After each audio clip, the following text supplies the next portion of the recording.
this is a test for the broadcast of the Box Elder School District Board meeting.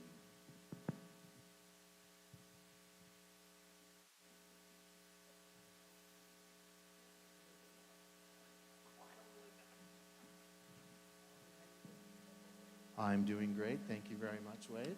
This is a test of mic number 2 for the Box Elder School District Board meeting.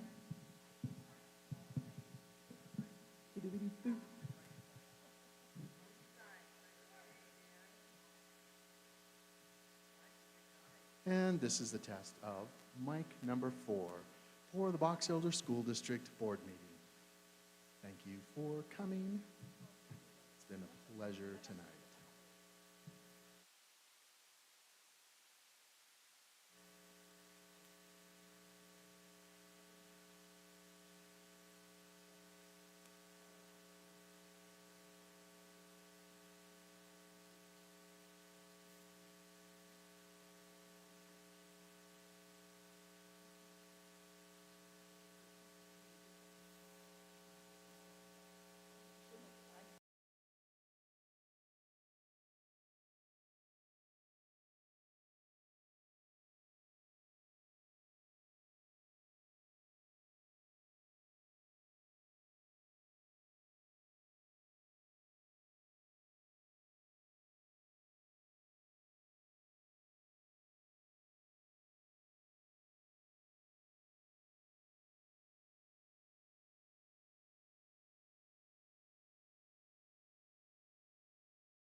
All right. Welcome. Thank you for being here tonight.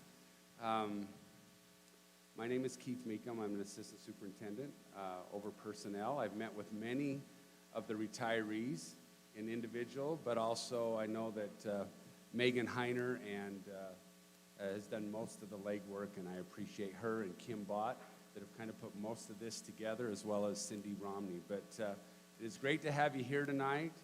I congratulate you, and I'm excited. So I am going to ask you, when your name is called, if you'll come and stand right here.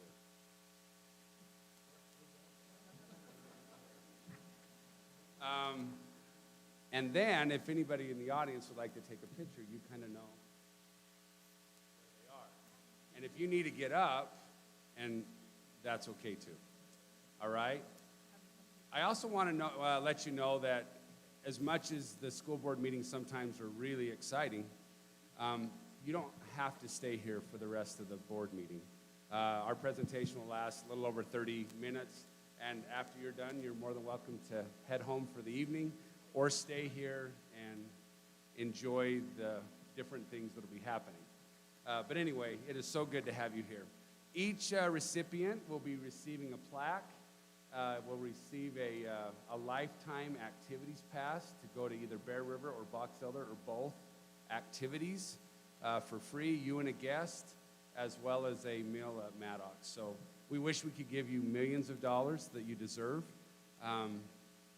but we'll just stick with those three things. But anyway, thank you for being here.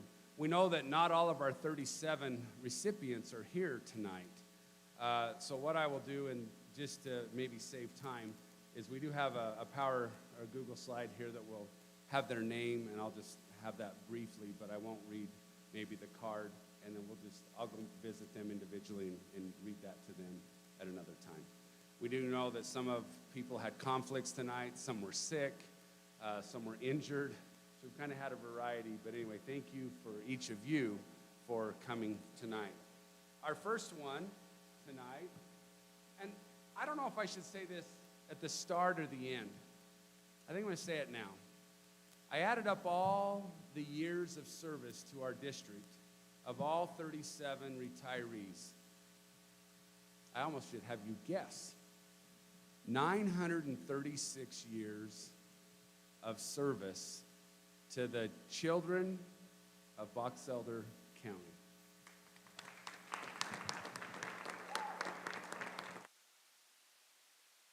That is a lot of years. And when you think about a year and how many students are impacted, it's just unbelievable to me. And I'm proud to be one of you and be with you and to honor you tonight. Our first recipient is Laura Lee Anderson.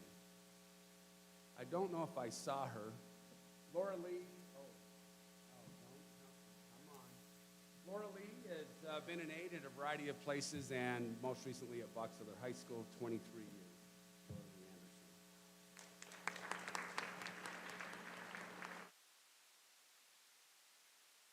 Harry, I need if they're not for you. But I don't know. Yeah, maybe that's Daryl Anderson. Harrison Immediate custodian for 7 years.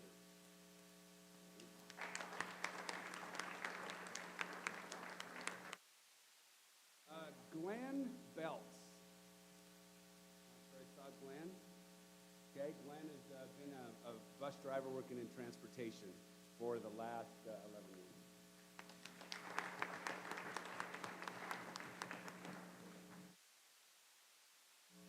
Candace Bird.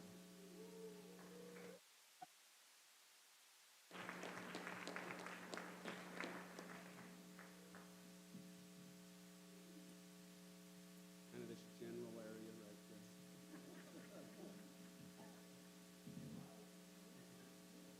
Hey, I will. Candace Bird. In 1994, Candace started working for Bear River Middle School as an ISS aide. She has worked at Bear River Middle School for 28 years as an aide. She has built many wonderful relationships with students and her coworkers, and her dedication to her school has not gone unnoticed. We hope that retirement is everything that Candace deserves. Congratulations.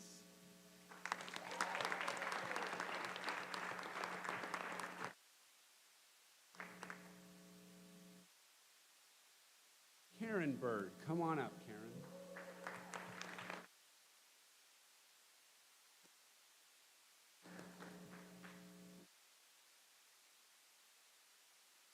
Important piece of our special ed department since she started her career with Box Elder School District 21 years ago. She started out as a teacher at Harris Intermediate. She then moved to Young Intermediate in 2009. She moved to the district office. Her expertise in all things special ed will be missed, but we hope she gets to enjoy her time being retired. Congratulations.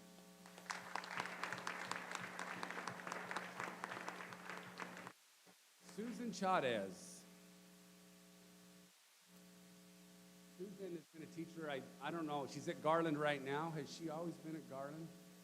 She was at McKinley before that, and Harris.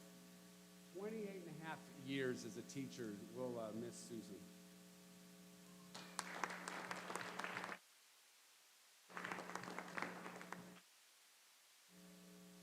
From Arizona, via St. George, Craig Christensen, come on up.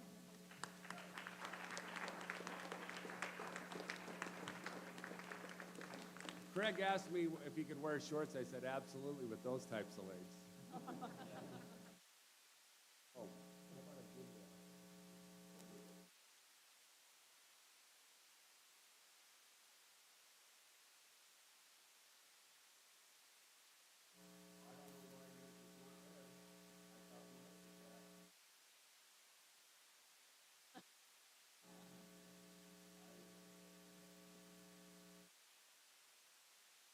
I owe you a double plus another double. But I want to read about Craig. That's right. He has been a bus driver for 30 years. Think about that for just a minute.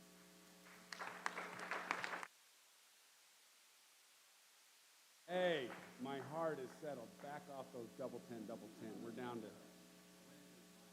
All right.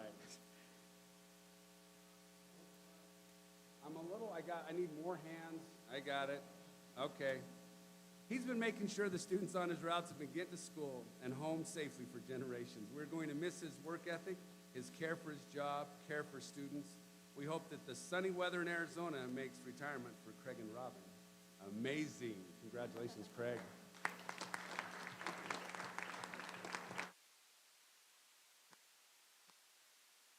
Robin Christensen. They went out together. Really could have both of you come out. Robin has been a bus aide for our district for 13 years. She always has a warm smile and helping hand for students on her bus. She always makes sure the students are safe and taken care of so her driver can get them to school and home safely. Again, we hope that Robin has a warm and wonderful retirement and enjoys all her Arizona time now. Congratulations, Robin.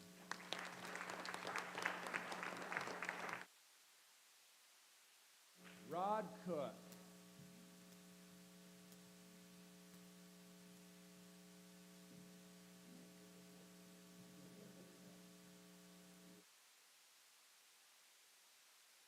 Rod started working for the school district in 1988 as director of finance. He did a great job in that role until 2013 when he was promoted to the business administrator. Rod keeps impeccable track of all of the district budgets and always tries to make sure there's enough funding to take care of our employees. Rod has worked hard for many years and he deserves all the relaxation retirement can offer. Just personally, working with Rod the last 4 years and as a middle school principal, I just can't believe how a great a job you do and how you're responsive to individuals' needs, employees' needs, students' needs, and we are going to miss you and we're grateful. Thank you, Rod.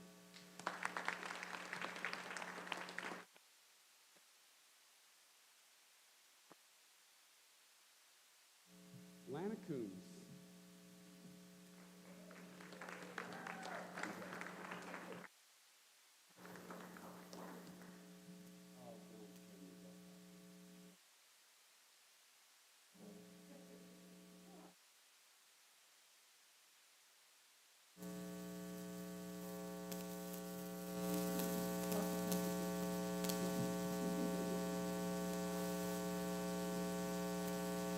some people are really photogenic, like Lana. And we get a whole bunch of fun things with colleagues, and what a great opportunity. 38 years. 39. Lana started working for Bearber Middle School in 1983. She moved to Harris Intermediate in 1995, and she's been a teacher at Harris ever since. Lana has been a huge part of so many students' lives in her time as an educator with us. We hope the retirement is wonderful for Lana and that she gets to enjoy doing whatever she wants every day. But congratulations. Absolutely. Thank you. Served 25 years as a librarian, and she's unable to be here tonight, but we thank her.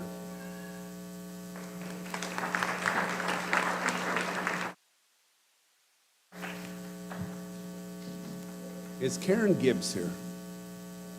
There you are, that's right. I thought I saw you earlier.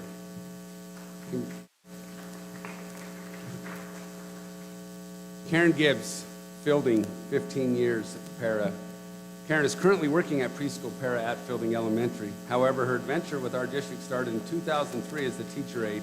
She has been an aide in many capacities at Fielding Elementary over the course of her career. She has built meaningful relationships with so many students, and we're so thankful for her dedication to our school district. Thank you so much. Congratulations.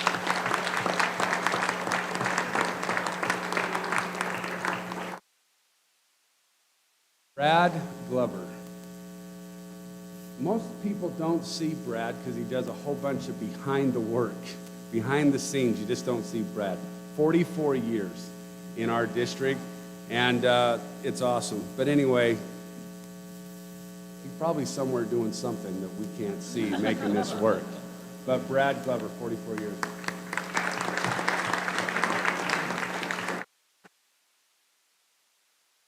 Carrie Greener.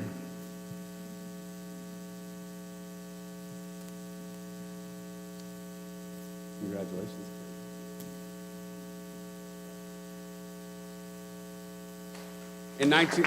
Well, just stay right here.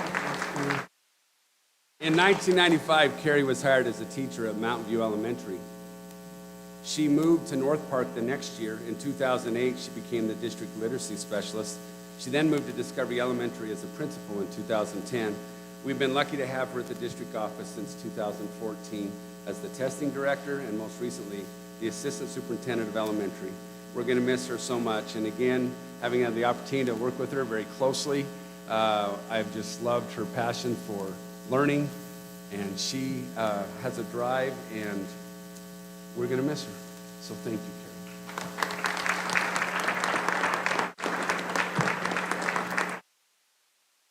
Carrie. Hancy came down sick and wasn't able to come. She's been my neighbor, and I've told her I would come to her house and read this to her right on her porch. So I will do that. But anyway, Luann Hancy has served at Sunrise High as a para for 23 years. Linda Hawks. I'm not sure I saw her. 31 years in transportation. I just don't know if you've ever thought about these bus drivers. They are looking at the wrong direction for the problems that are occurring. You're driving looking forward, and all the problems are behind you. That has got to be unbelievable. But maybe that's like retirement. You just look forward, and all the problems are behind you. Anyway, that's pretty awesome. Tambra Kimball. Tambra has been a teacher at North Park recently, 25 years, but she's also been at Harris Intermediate as well. So good job, Tambra. The next one is Craig Long. I'm not sure I saw Craig. Craig has been at Dale Young Community High in Sunrise for the last 14 years, and congratulations, Craig Long. Tina Mace, come on up. She asked if she was going to have to speak, and she doesn't want to, so we'll just let her smile. Tina has been a cook since 1996. She started at Bunderson, moved to Mountain View in 99, Discovery in 2001, Foothill in 02, Willard in 04, went back to Discovery for a bit, and has most recently been at Lakeview since 2010. Is that right? Sweet. Tina has done a fantastic job in every kitchen she is in. She works hard, cares about kids. Happy retirement, Tina.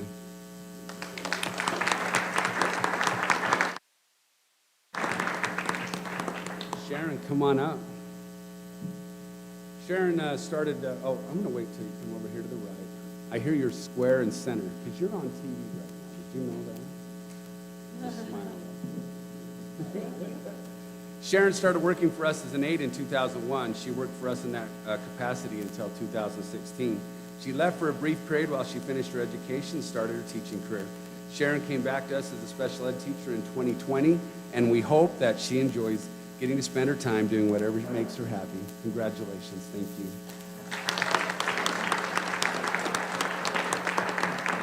Lorraine Morris, come on down, all the way from Park Valley.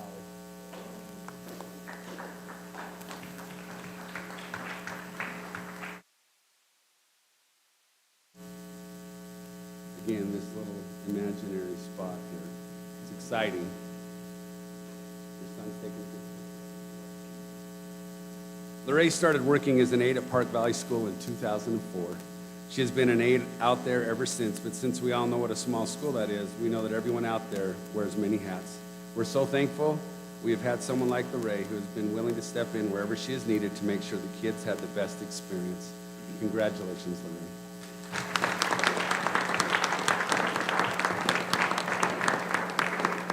Alice Neff, I don't think I saw her. She been at ACYI, but I think she's been at Box Elder High and Young Intermediate, but 21 years as a cook here, or 20 years as a cook in our district. Thank you, Alice.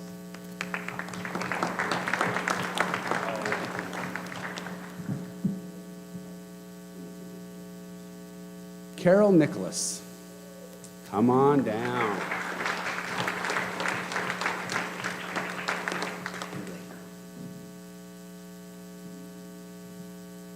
Carol started as a cook for us in 1996. She started at Foothill Elementary, but has also worked in kitchens at Bearver Middle, Discovery, went back to Bearver Middle, North Park, and most recently Garland Elementary. We are so thankful to Carol for her hard work and dedication to the child nutrition program in our district. We hope retirement is everything you dreamed it would be. She told me she's settled. The doors were closing. They're all opening up now, so she's made the right decision. Congratulations.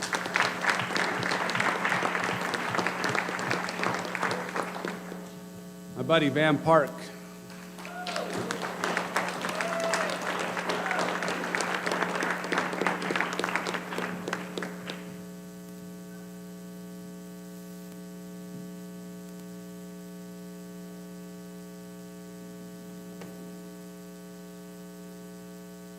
Van Park in 1995 at started in 1995 at Bearver High as the basketball coach.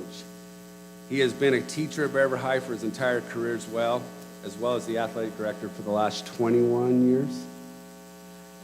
17 years, 21 sounds better, we'll go with 17. Van has been such a huge part of so many students' lives, whether it be in athletics or the classroom. We're so thankful for the roles that he has filled during his career. Enjoy your time, Van and Lisa. You have most definitely earned it. I want to just say, because sometimes you have close connections, I was also a basketball coach. I wore purple. I got beat by Van a lot. And he sat there when he had a little towel on his shoulder, and it seemed like he just had my number. But I'm grateful for Van, and even though we battled hard together, we were always friends. So congratulations, Van.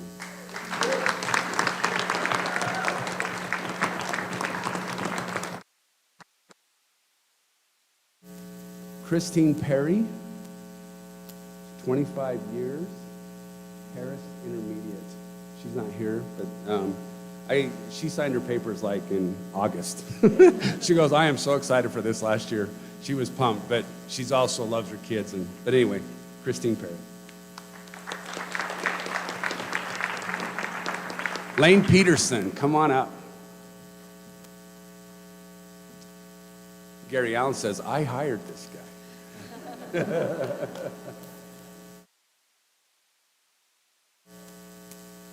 Lane started as a custodian in 2012 at Bearver High. Lane takes great pride in the building and makes sure things are always functioning properly.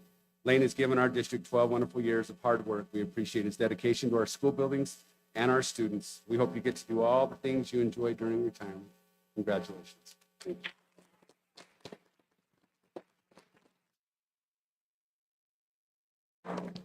Kim Peterson, come on down, Kim.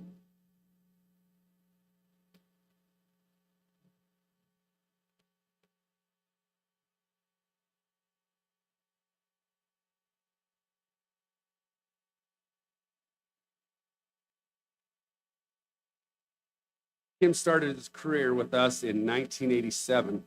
He spent 35 years serving the students of our district and being a very important part of our athletic program, serving as the athletic director for the last 28 years, I think. He also has been a teacher and touched the lives of countless students. We're grateful for Kim and the influence he has had in our district all these years. We hope retirement treats you amazing.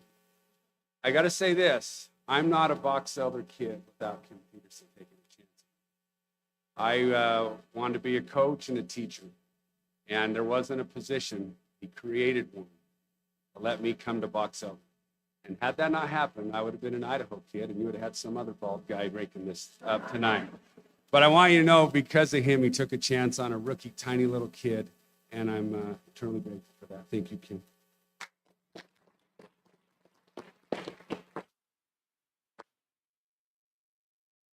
Rosemary Pickett, come on up.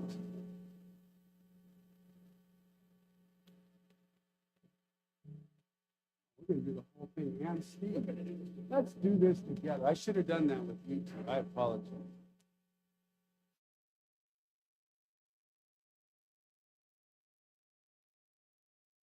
Another group that were pretty darn excited to come into my office, and not excited to miss kids, but just they felt settled. And when people feel settled, that's the time to go, and they did. Rosemary was hired in 2001 as a resource teacher at Discovery Elementary. She moved to Harris Intermediate in 2002. Rose does a great job with her students and is always tentative to their needs and unique learning strategies. We've been so lucky to have Rose in our district, and she will be missed. We hope that she gets to enjoy being retired with Steve. Speaking of Steve, Steve started working with our district in 1985. I won't even tell you what I was doing in 1985. No, I was in high school. This is awesome, Steve. How many of you were in high school in 85? So there you go. So there's two of us. Everybody else is older. All right. Steve started working in 1985. He's been at Bear River High the entirety of his career. No, because you're at Bear River Middle. Tenure at the high school. This is a misprint. I am sorry. That was not me, but I will take the blame. Steve has a wealth of knowledge, and every student who enters his classroom leaves better educated and more talented in the things that interest them. We're so thankful for Steve's many years, 37 years. It's unbelievable. Thank you, Steve. We hope you enjoy it.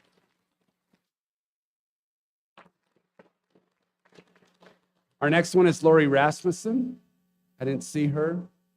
She's been a special ed teacher in our district. When I started at Box Elder High, that's where she was. She's bounced around, most recently at Discovery Elementary.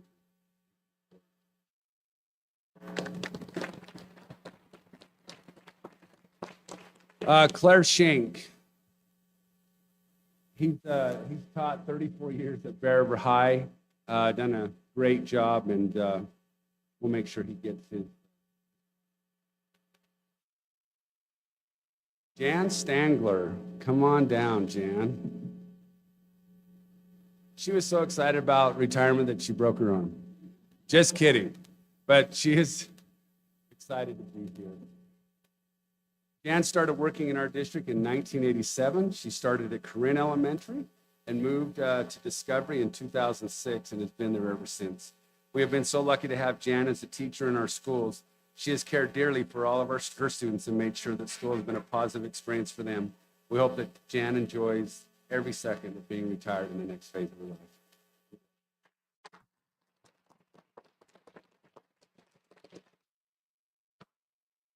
Sutton? Holy cow, check that. I'll tell you what, working at the middle school, It can really cause you to feel like I'm getting older around here. Susan's awesome. I had a chance to work with her. She's been at Box Elder Middle School. Who came up with the Broncos? Like, what color does that represent? It's okay. Anyway, we got rid of that. Chris Thornock. I didn't see here. She started out at Box Elder Junior High, and then Honeyville, and then Young Intermediate for her career, 30 years, Chris Thornock.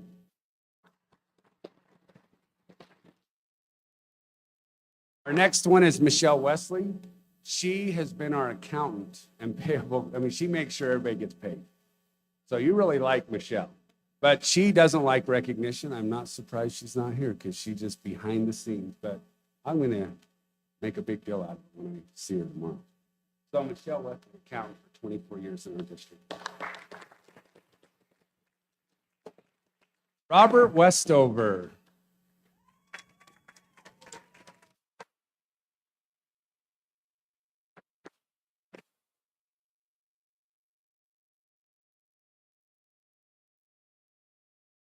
Came to the district together, old Robert and I.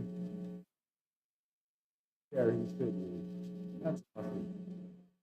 Oh, really? Robin has been a custodian for our district since 1993. He has a great working knowledge of every corner of Box Elder Middle. He works hard and will drop whatever he's doing to help anyone at any time. He is very dedicated to his job, takes pride in how the building and grounds look. Robert will be missed, but we hope he enjoys his retirement and doesn't work too hard on other jobs or come back and accidentally shovel snow early in the morning when he's not on duty.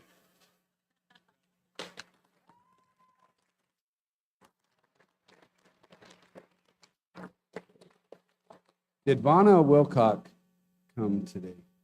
She's our last one. Snowville, teaching, I think, grades 3 through 5. Is that almost? Wow, that's awesome. Anyway, 31 years. We'll miss her, and we still haven't replaced her yet. I hope we can get someone out of Snowville. But anyway, if you're interested, call me. That'll be good. Let's give it up for all of our.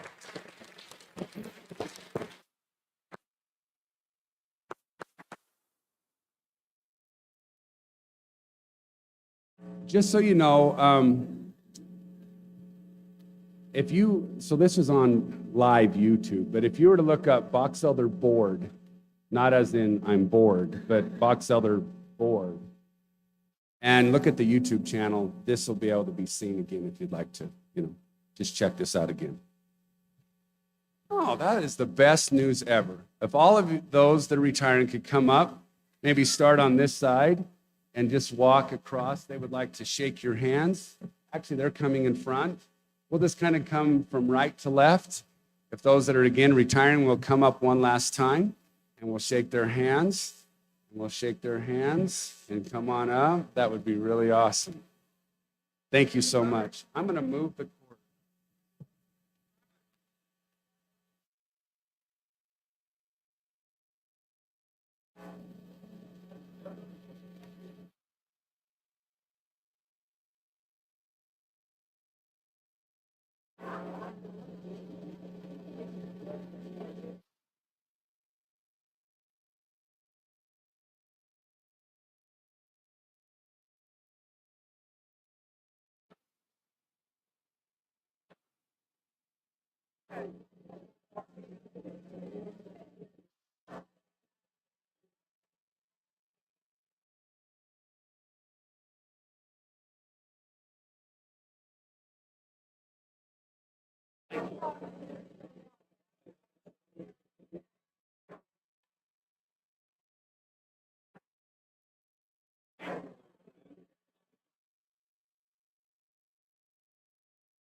Don't tempt me. I want to go pay.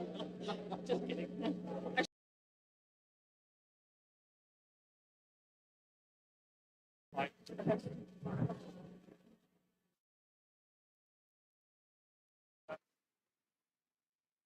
But I got to put this back.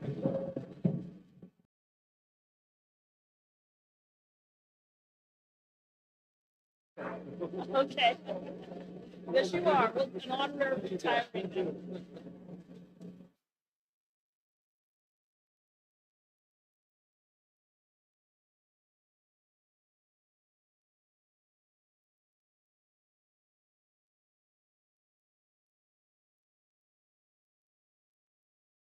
Yes.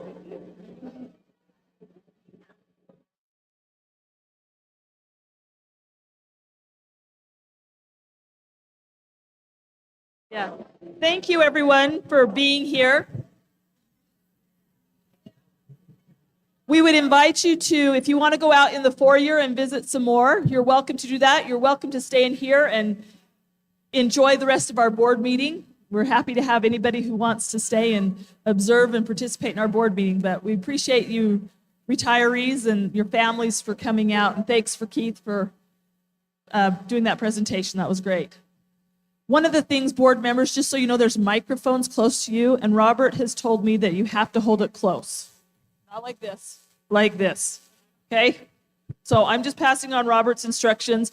Because we are videoing this, the sound doesn't pick up unless it's close enough. So hopefully there should be microphones around enough that we can reach them all. So, okay, let me get my agenda here. So we're going to call this board meeting to order.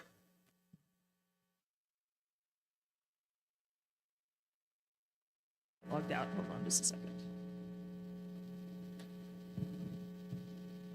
Okay, so we're going to start with a reverence by Brian Smith, and then a flag salute from Rod Cook. And then we'll do recognitions, Wade Hyde.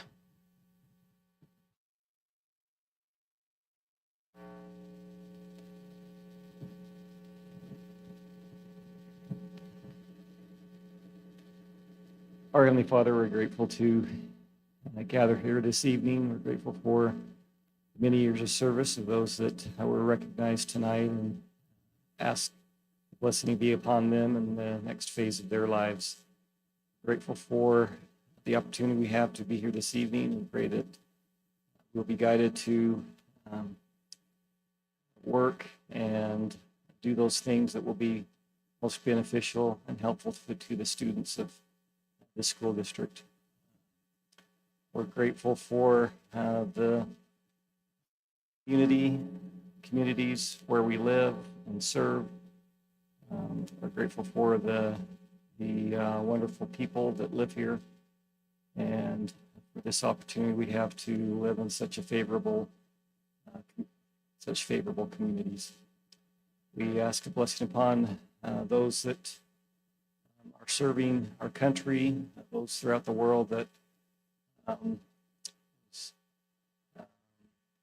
countries and people that are suffering, that they will be helped and blessed, and those leaders that can have an effect will reduce that suffering and increase the peace throughout our world. We offer these blessings and do so in the name of Jesus Christ. Amen.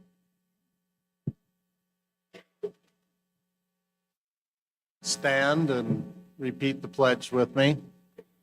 I pledge allegiance to the flag of the United States of the Republic for which it stands, one nation.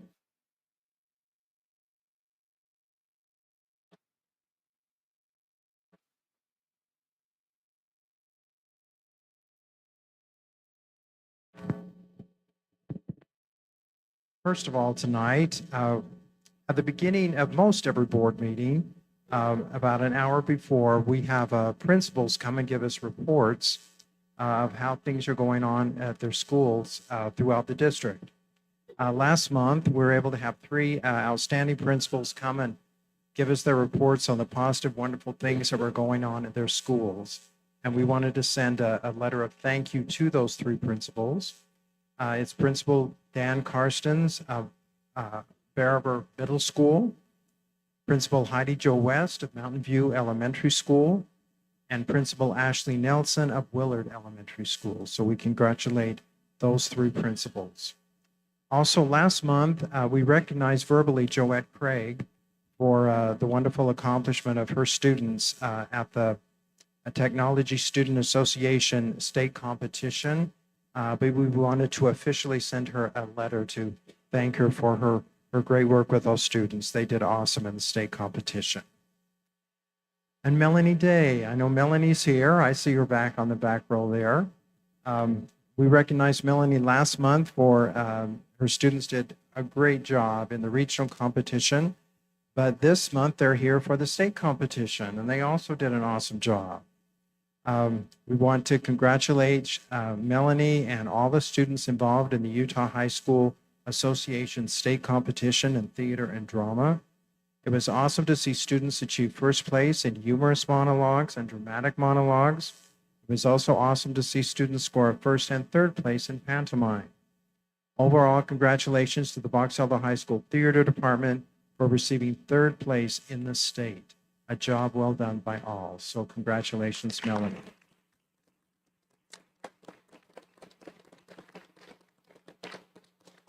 And Melanie, I assume the students are with you, right? So I'm going to read their names, and if you would stand when I read your name, and we'll view your accomplishment here. In humorous monologues, first place was Lucy Matthews. Is Lucy here? Not here tonight? Okay. Dramatic monologues, Olivia Powell. Okay. To mine, first place, Miley Andrews and Olivia Lyman. Okay. And then third place was Chloe Moser and Georgie Elam. Okay, all right. Great. Tech Theater in first place was Reese Hancock. Okay. And then overall, Box Elder High School received third place in the state. So that's awesome. So I think you should all stand for that. That is wonderful. Okay.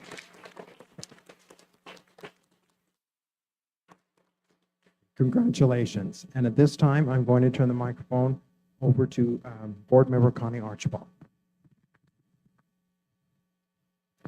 It's my pleasure this evening to pay tribute to our student board member, Shane Robinson. Would you stand, Shane? Shane has been our board member, our student board member all year from Box Elder High School. She's a senior. And her parents, they're here. Would you still please stand? Mr. and Mrs. Robinson, thank you so much for being here, raising such a beautiful daughter. Thank you so much for sharing us with her, sharing with us. Shane is going to school, and she's going to Western Washington University. She leaves on September 15th. As she and I visited a few minutes ago, she enlightened me a little bit on what her plans are. So I thought I'd share with her parents what's going on, in that she is going to be living in a dorm, and this is going to be an honors dorm, where she will be with like-minded individuals that are academically strong. And so she's going to be studying environmental studies is going to be her major. And we also need to mention, and we just need to mention that she's also the Sterling Scholar for Box Elder High School in theater. So yes, very much so. We just want to thank her so much for her efforts. And as tradition have it, we give our board members a little something to wear at graduation so that she kind of stands out. Because as a board member, she's definitely been an asset to us. So thank you so much.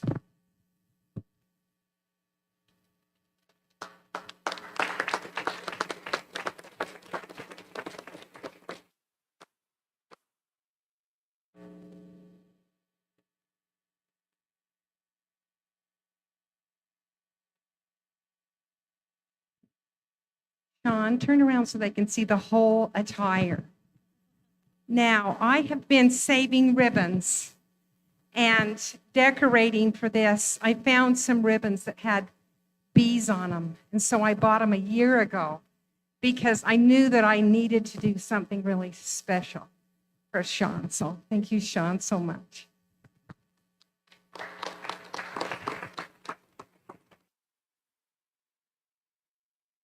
Thank you. And I just want to add mine to what Sean has done. I have been so impressed with her contributions as a board member, her insights, her willingness to serve and attend and really be an active member of our board. And just so impressed with what a wonderful young lady she is. And I can't wait to see what happens next. We'll miss you, but we're super excited for your next phase. So Western Washington's getting a great student there. I'm going to have to stalk you on Facebook or something and find out what's going on.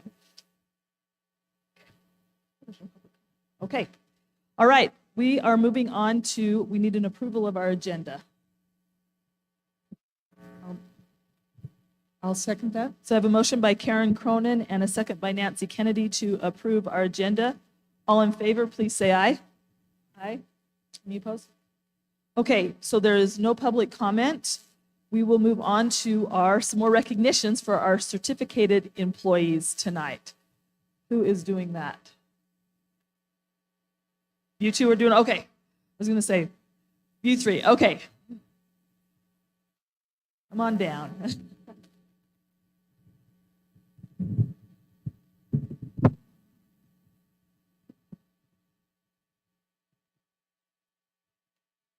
We are so happy to be here. We are the Box Elder.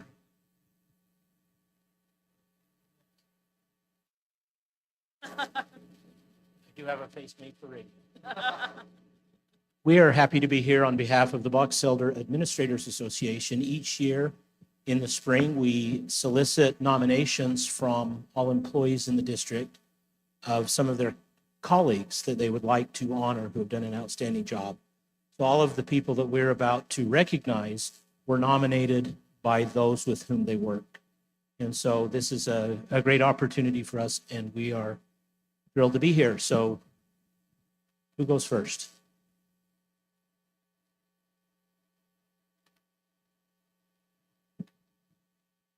Kim Robinson. She's an outstanding volunteer from North Park Elementary.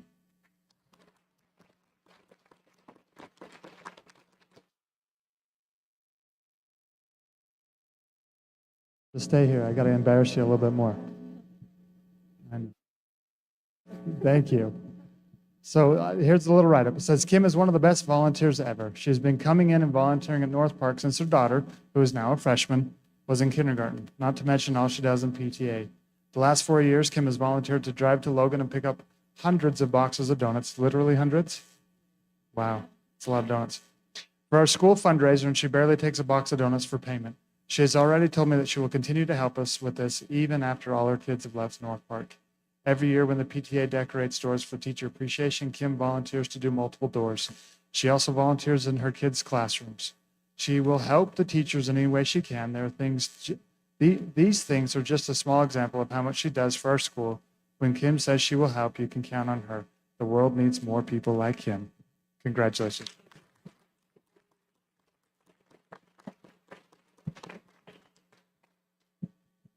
All right, our outstanding volunteer on the south end is Noreen Mortensen.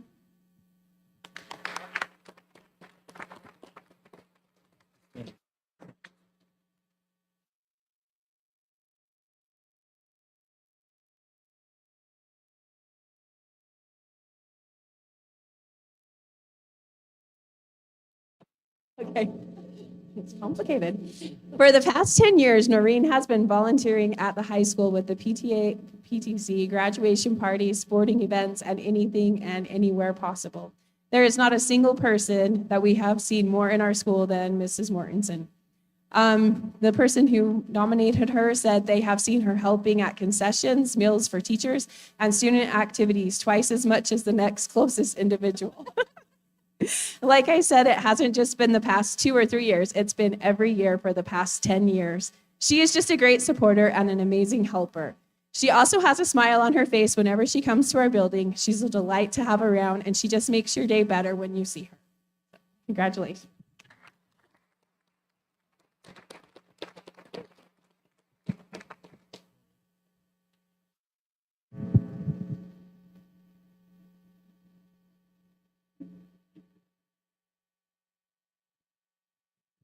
All right, our next one is our outstanding elementary teacher on the north end, and that goes to Shawnee Owens.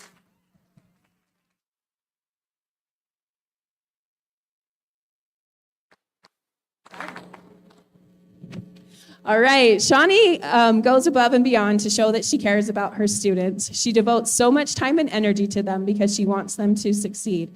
Shawnee is the only teacher that I know who accepts invitations from students to their different after-school events, sports, games, dance recitals, piano recitals, and goes to at least one event for each student during the school year. That's a huge time commitment. But most importantly, I know it means so much to her kids. She also often devotes her lunch hours to helping support her students who need extra social support. She makes learning fun for her kids, but also offers them a predictable routine and structures that the kids flourish in. Shawnee takes all the challenges in stride. She is calm, supportive, encouraging, and never gives up. She has made a difference in the lives of so many children and will continue to have a lasting impact.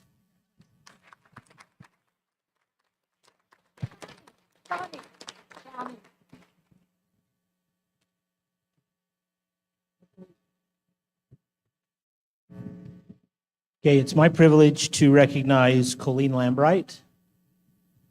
Colleen Lambright has been nominated as the outstanding elementary teacher from the South End. And this is what her colleague, one of her colleagues, one of the nominations.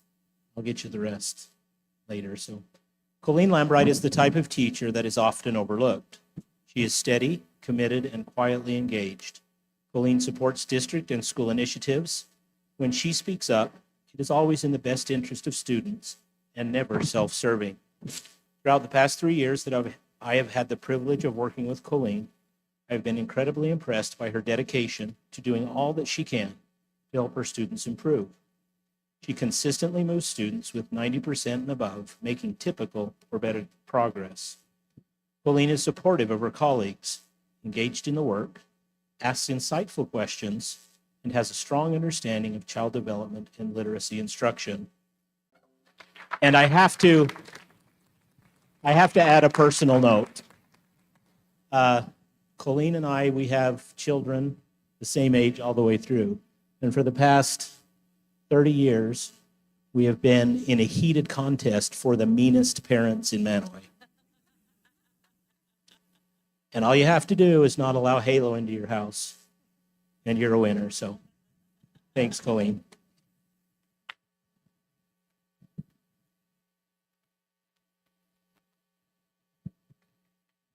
Lana Coombs.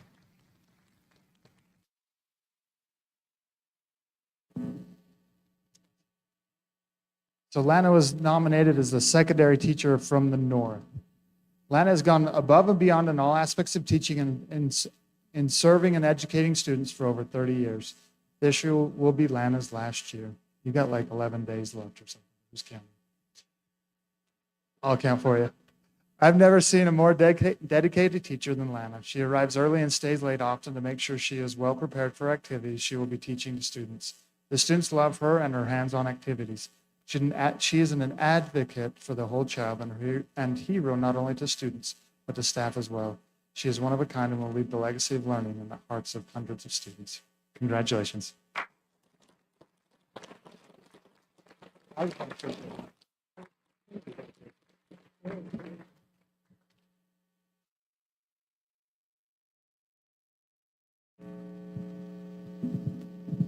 Okay, our outstanding secondary teacher on the south end is Stacy Church.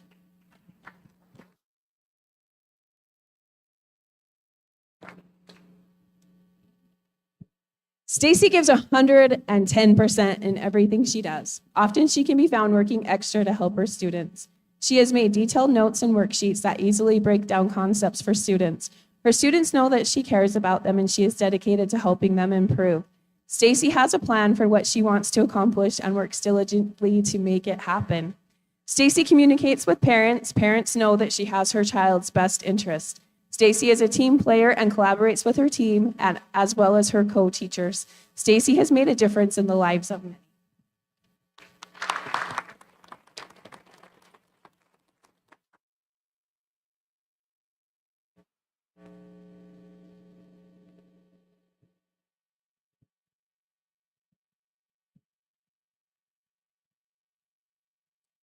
Our outstanding elementary administrator is Mary Heslop.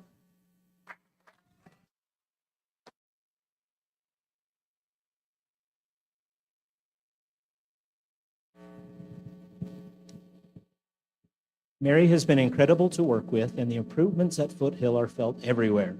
She has created an environment where every staff and faculty member has been made to feel like their efforts matter and are truly appreciated. Changed the culture of Foothill Elementary within less than a year, created a safe, respectful, and responsible environment for all staff and students to be successful, and helped us to close our ranks to work as a solid team, and reached out to other professionals within the district and state to strengthen areas needing improvement. The amount of growth she's helped us attain as professionals and thus as a school is gratifying for us all. She does not overreact, she just finds solutions. She does what is best for students at all times. Look at our students' data to see what a phenomenon she is. The proof is in the pudding.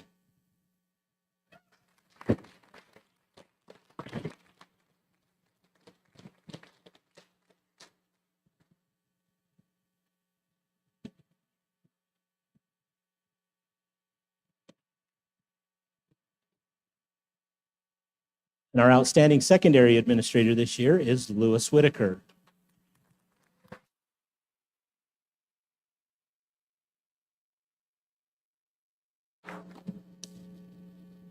Lewis has shown tremendous leadership during adversity. This year has brought many challenges. He has been an excellent support for our team. We can always count on him to make a wise decision. And I'm going to add some personal notes here. Lewis and I have occasion to consult often as we consider the joys and blessings of our positions. And the thing that I appreciate personally from Lewis is that regardless of what's happening, he has a smile on his face. He has an incredibly positive attitude. And when you need one, he's always willing to give half a thumbs up.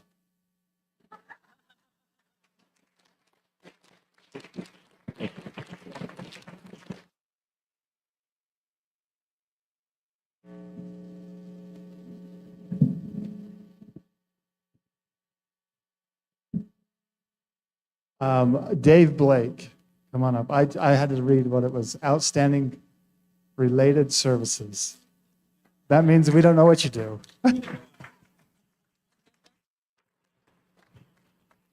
I can make fun of Dave. We work together, coach together. We've done a lot together. So Dave Blake has been such a valuable asset to all teachers as the district IT coach. Oh, you do have a job. His work spans to all teachers, both elementary and secondary. His ability to form positive relationships with teachers is incredible. He makes them feel comfortable and at ease. His coaching style leads to increases in teacher performance and student learning. He is always ready and willing to help, even at a moment's notice, from the smallest to the biggest issues, and works tirelessly until the solution is found. His knowledge of technology is amazing. His communication skills are above reproach. He definitely makes a positive difference to teachers and students. Dave Blake.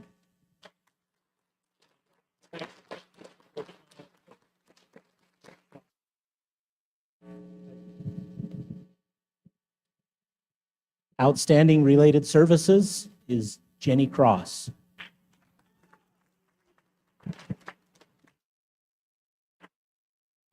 Jenny is an amazing resource for the English language learning students in our district, and her passion, ideas, and energy and efforts have made a dramatic impact for good. Jenny is extremely thoughtful and knowledgeable in how to engage with EL students, and her work with teachers, paras, and schools has developed capacity and improved instruction. She has researched curriculum, supporting software, and effective strategies, and presented them to teachers and schools in a way that builds ability and provides support.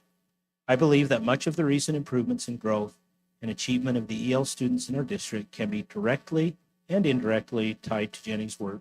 She is fabulous and has had a tremendous impact on our district.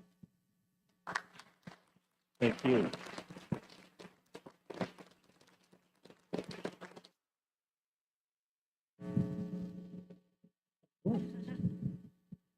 Our outstanding building administrator is Rod Cook.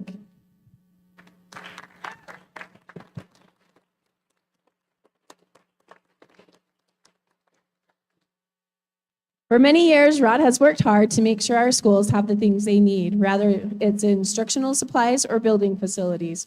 Rod always listens to people when they call and have questions and concerns and tries to help solve problems. Rod has had to solve some difficult problems that have included a lot of emotions by many people involved. He is always professional and stays calm. I know as a principal, Rod has been so helpful in helping us make sure we have the things that we need in our building. He is always kind and never makes you feel stupid when you ask questions that you don't understand. It has been an honor working with Rod, and we wish him the best of luck with his retirement.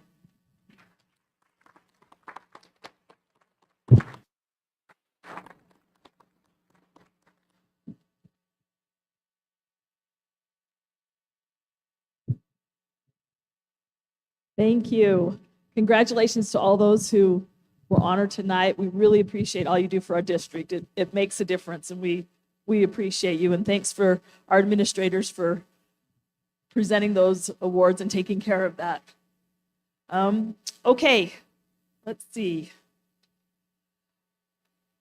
You're welcome to stay or you can leave. Sorry.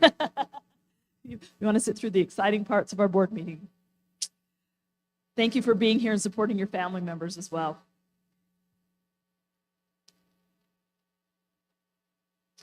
Okay, our first action item, is Jackie here? I thought I saw her. Oh, there you are. I did see you. Okay, we have our approval of our positive behavior strategies plans. So, do you want to explain any of those, or do you have anything to talk about with the positive behavior? I know we all reviewed them. Okay, does anybody have questions?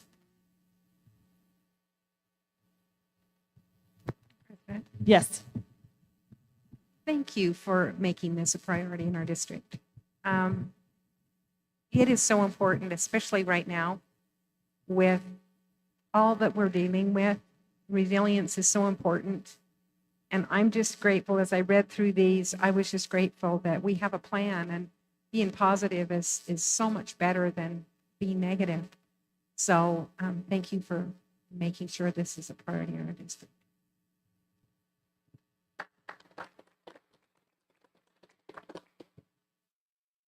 If I may say, the legislature in 2021 passed a bill that we had to do this. So this past year, it was spent in putting these all together, and Jackie's been the overseer of making that all happen. So this is a result of that. Okay, do I have a motion? Move for you. Oh. I move that we approve the positive behavior strategies as written and presented. I will second a big thank you. So we have a motion by Nancy Kennedy and a second, and a big thank you from Karen to approve the positive behavior plans. And I was very impressed when I read them as well. So thank you. Ed.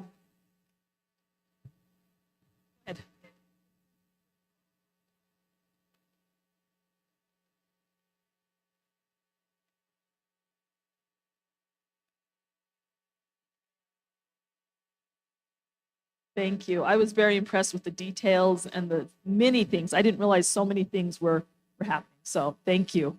Pass along our thanks to those principals and community council members. Okay, so we have a motion by Nancy, a second by Karen to approve the positive behavior plans. All those in favor, please say aye. Any opposed?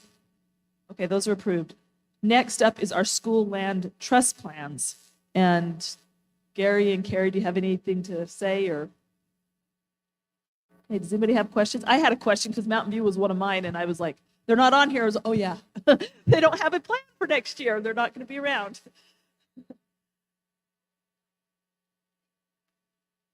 In November, okay.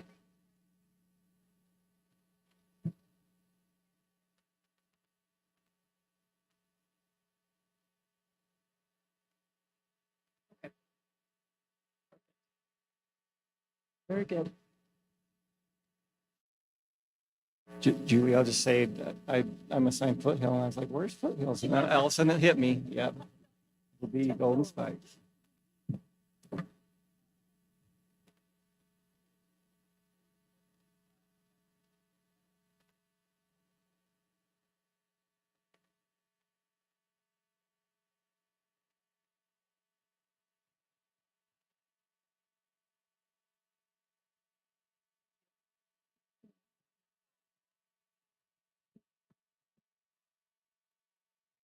High school. They couldn't spend their money because I read through there that they have quite a bit, but they weren't able to actually make those purchases. Did I understand that right?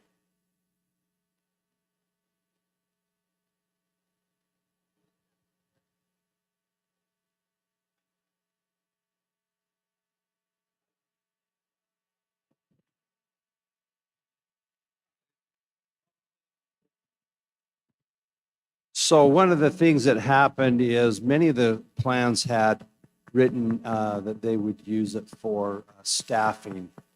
And we had a hard time hiring aides just in general. We got behind on some of that. So a lot of that money, that's why, Connie, there was the overage on that. So they were able to, with what they write in their carryover, they've already got, we've got approval from the state, and they've already have written in their plans to purchase additional Chromebooks.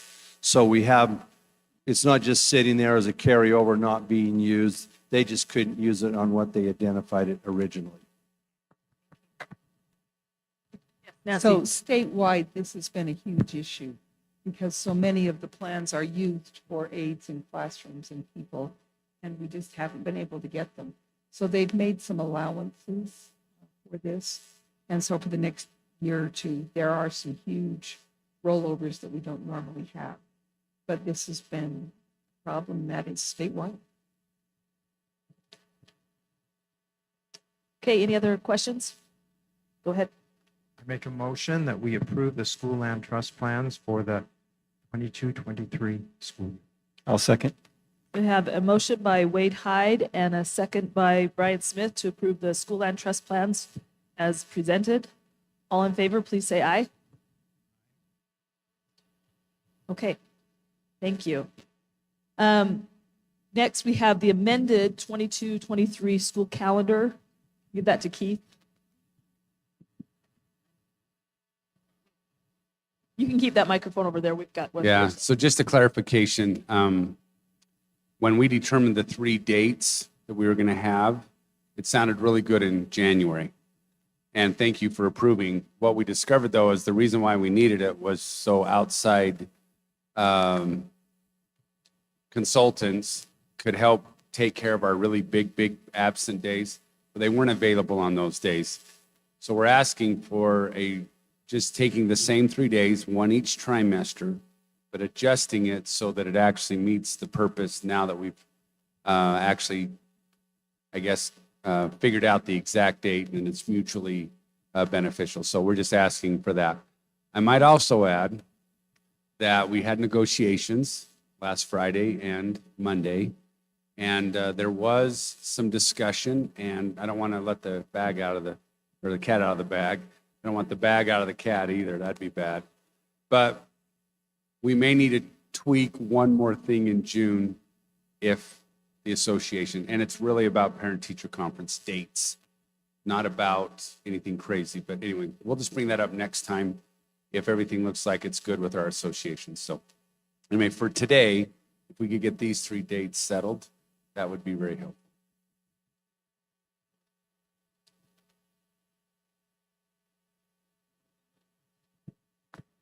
I'll clear up the parent-teacher conference dates in June if everything that our plan works. But for these will be the 3 dates, September 16th, December 9th, and is it March 24th? I'm just going by memory. Is what those say. I make a motion that we approve the amended 22-23 district calendar as been presented. Okay, so we have a motion by Karen Cronin and a second by Connie Archibald to approve the amended calendar as presented. All those in favor, please say aye. Any opposed? Okay, that motion passes. School fees amendment. All you keep. I hope this, I hope I can explain this well. Obviously, you know, we had a raising of the fees. Most of our athletic teams went from 250, 300 up to 800. And our drill team and cheer, they went from 1150 to 1300. However, the 1300 included a $100 participation fee, so that's 1200, and the drug fee, so that's 1195. So it actually went up $45. The state Utah High School Activities Association, in I believe it was March or April, they raised the limit for drill an additional $400 from $600 to $1,000 for materials, and then the other things, costumes and those things were above that. So Bear River High and their drill team advisors approached Van Park and administration of Bear River High asking for more than a $45 raise, especially as the fee went up $400 after we approved this in January. And again, it's kind of my bad. I don't know why I didn't do the math as well.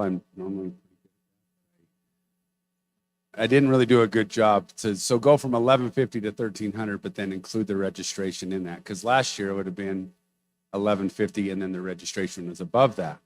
So really what they're asking for is in order to compete, they would like to at least go 400 more or 500 more so they can be in the ballpark that everybody else is going to do. I know I showed you comparables.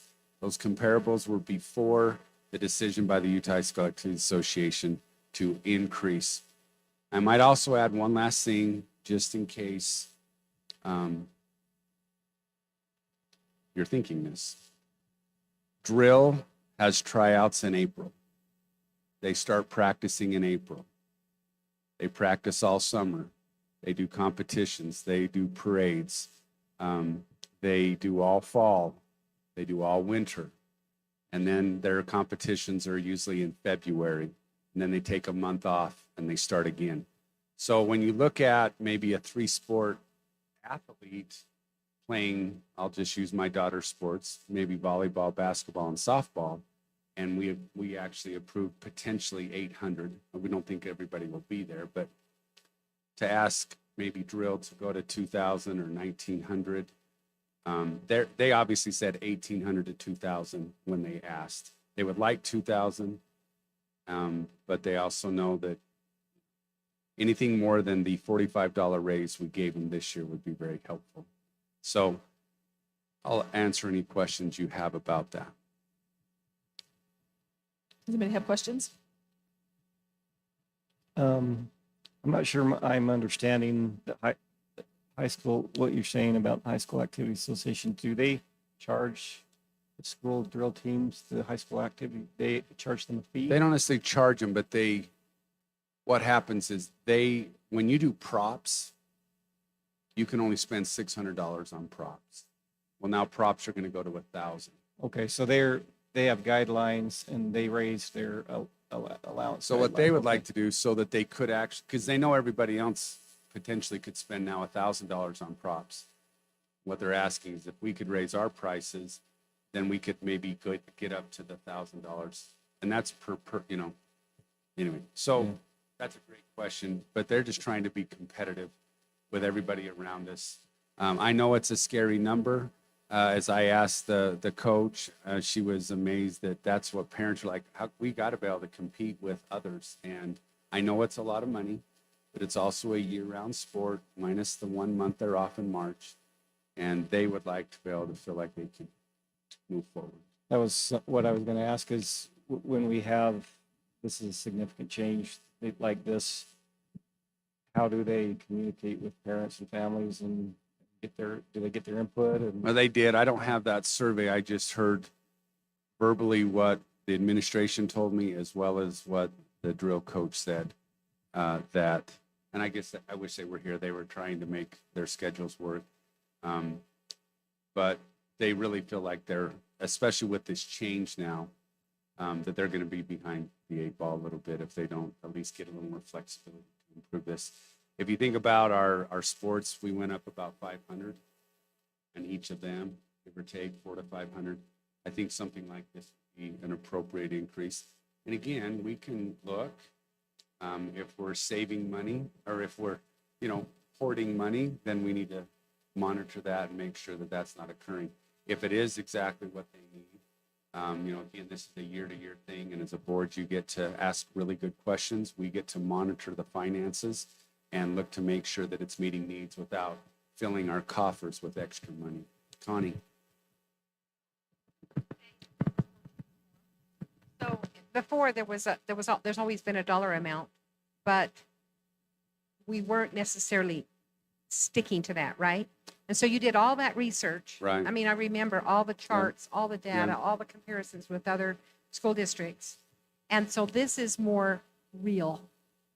This is what we think is real so that parents know going in, this is really what you're going to be spending and this is the cap. Correct. And what you approve is the max. What the coach does is to itemize costs that never go over the max. They don't have to go to the max, but there has to be a max. And that's what this board gets to approve. And then coaches are trying to be wise. Again, it's not a moneymaker.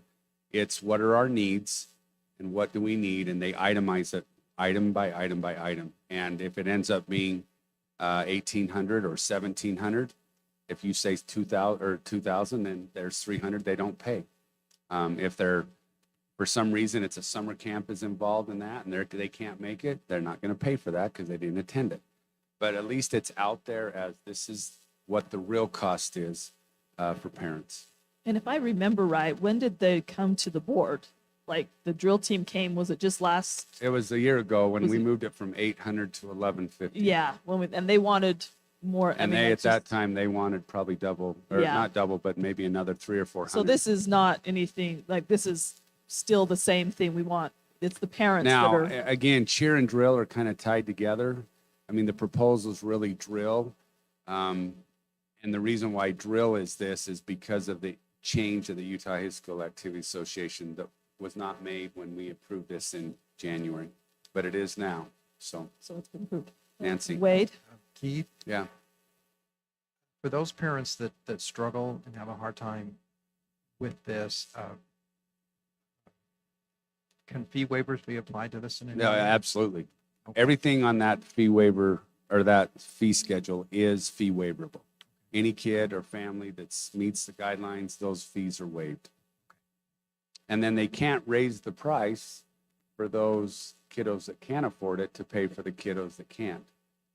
That's where fundraising and other efforts and or school or district have to kind of help in because they cannot be discriminated against per their financial situation. So this means any girl can try out, any girl. Anybody tries out, and if they're financially unable, then, and because of the fee waiver, then that's what they do. Okay, thank you. Nancy?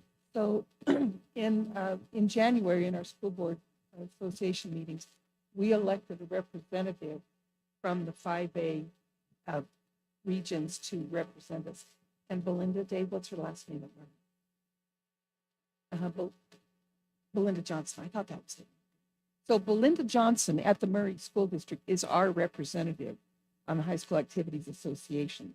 So if you have any questions or concerns as to why they are raising the rates that we are all now focusing on, I would suggest you talk to Belinda. Because when the state says this is where we're going, then the rest of us have to get there. And I understand, yes, it's a 3-sport and yes, it's a deal, but $1,000 per participant in props is a lot of money. And that's not the costuming and shoes and everything else that they're doing.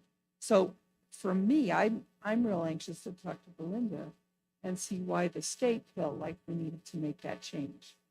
Because that's a significant amount of money. So I think as we address this, we go to the people that can help us. And Belinda's our person. And again, they've already had tryouts. They already have their fees. So if this was approved, but if we want to do some more legwork, if you would like them to come with, their individualized, itemized, so that you can see exactly. I don't have that with me right now, but I certainly can go back and tell Bear River to come with more. Box Elder hasn't hit me up with this. This is a Bear River situation specifically. But obviously the max is across the. I think for me, the biggest issue is as long as we have the support of the families that are involved and they support this, then we should approve it. But if they don't, I think what you're saying is that they have gotten that feedback and input, and the families, parents are supportive of this. Now I don't, Brian, I don't have the That's okay. 89%. I don't need that. But the feel was we need to be able to compete. We know it's expensive, and compared to non-high school dance, it's not going to cost us that much. In fact, it's going to be a savings. I've never had a dancer, but I've just talked to people that have dancers. And they say that what they do, like in 7th, 8th, 9th grade, before they become full-fledged drill team, is much more than what we're paying now. I'm not saying that's a reason to justify. I just think parents know how expensive it is already. Yes, Karen. So this rate would go into effect for next year, even though the tryouts happened with a lower rate going to parents? Well, again, the tryouts had already happened when Utah High School Activities Association had made their change, and so So this would be for next year. it would be for the 22-23 school year. And like you said, it is a scary number. I know. And so I checked with Rod today to see how much money that the district is supporting for people who can't pay their fees. Rod said, to his knowledge, is that right, that we haven't had to kick in to cover the fees for the district. So as long as families are willing to pay it and it's not coming out of a lot of money, I think we need to monitor that. But as long as it's not coming out of taxpayers' expenses, that's something to take into consideration. I think that's fair. I do think what Connie said also is really relevant, and that is it's a real number now. Prior before that, they would be spending that kind of money. They just did it in different ways, and I think we've really tightened up our transparency, and I really think parents will appreciate that. But Karen brings up a very good point, that we need to monitor that. At the end of the year, did they really stick to their itemized list of what they spent? And it's not I don't want a slush fund for something different at the end because we just out of whack with too much money. And that's certainly something we can commit to doing. Well, and I think also where it's the max and like, well, they've had tryouts and maybe this next year they're already okay with what's going to happen. And, but for Bear River, apparently it is a need and they want to see that. And so I think giving them the flexibility and where we're being more transparent and things like that, I think that that's a good move. So the request came to me of, increasing 1,800 to 2,000. In other words, I think they'd be very grateful for something. I don't know if we need to go all the way to 2,000. If they're at 1,300 and we were to go to maybe 500, because 100 of that is participation that everybody has to pay. So maybe you do go to $1,800 and monitor it. I mean, it's just a number, but it's really, it would be greatly appreciated, just something more than $45. Sure. Okay, did there any more comments or questions from the board? Does anybody have a motion?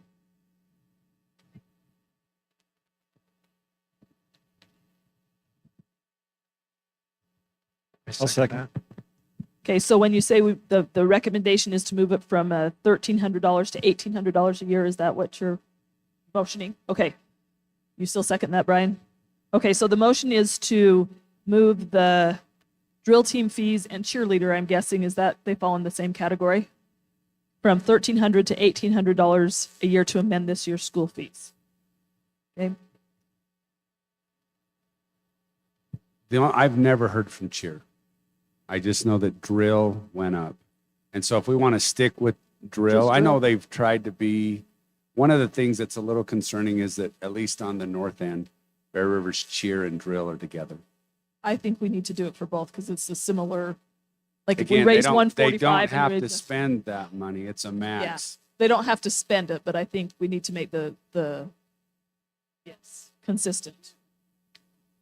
They don't, but at least on the north end, Bear River's cheer and drill are Squad. Bear River High School now has a spirit squad, so many of the girls cross over to both groups. they do both.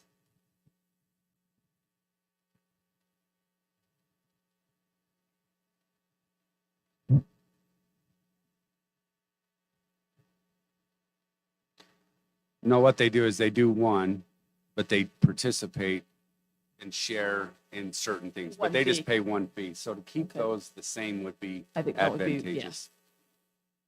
Okay, so let's just make, we're clear. The motion is to approve or the amend the school fees to be $1,800 for drill team and cheer for this upcoming year.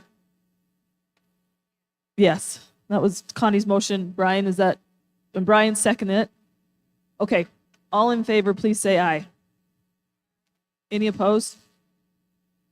Okay, motion passes. Thank you. I will update on our 22-23 school fees to $1,800. I'll let Bear River know. Thank you. And I'm excited, maybe not be the right word, but I'm looking forward to seeing how the money is spent and being very, I think that'll be good accountability for the teams and for us, and to have parents really be in the know of what's happening. So thank you. Okay, so board meeting calendar.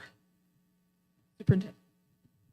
Okay, you can see in the attachment that we've proposed that, and in an email that I sent to you, we've had, where we went and visited buildings, and Randy can attest to how much time and effort this put into from his side of the thing, but it also put in, it just seems, when we do them outside, it takes a day at least, not a day and a half. And so I know we like to visit buildings, but I have made that offer once a month or every other month to have an organized, visit to a meeting, to a building during the day. So in lieu of coming to this, that's kind of what our recommendation is. I move we approve the board meeting yearly schedule as presented.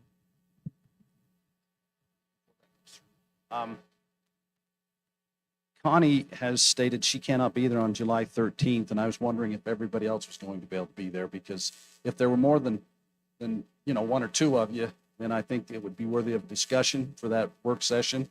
But if the rest of you can be there, Connie, I'm not speaking for the board, but we'd like to see if consideration for that.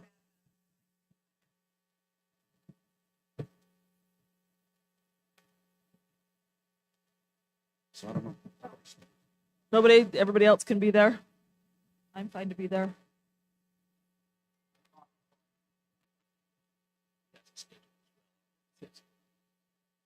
Okay. When are you going to be, all that week, Connie, or is that, you're leaving that day? Okay. Because I could do it after that, but. Yeah, July 7th. I'm going to be at several golf courses in July and not playing. Yeah, trying not to stress. Okay, so I'm sorry, Connie, I don't think, but we will keep you abreast of everything. And maybe you can Zoom. I don't know when you're leaving or what your connections are like, but if you want to Zoom in or call in.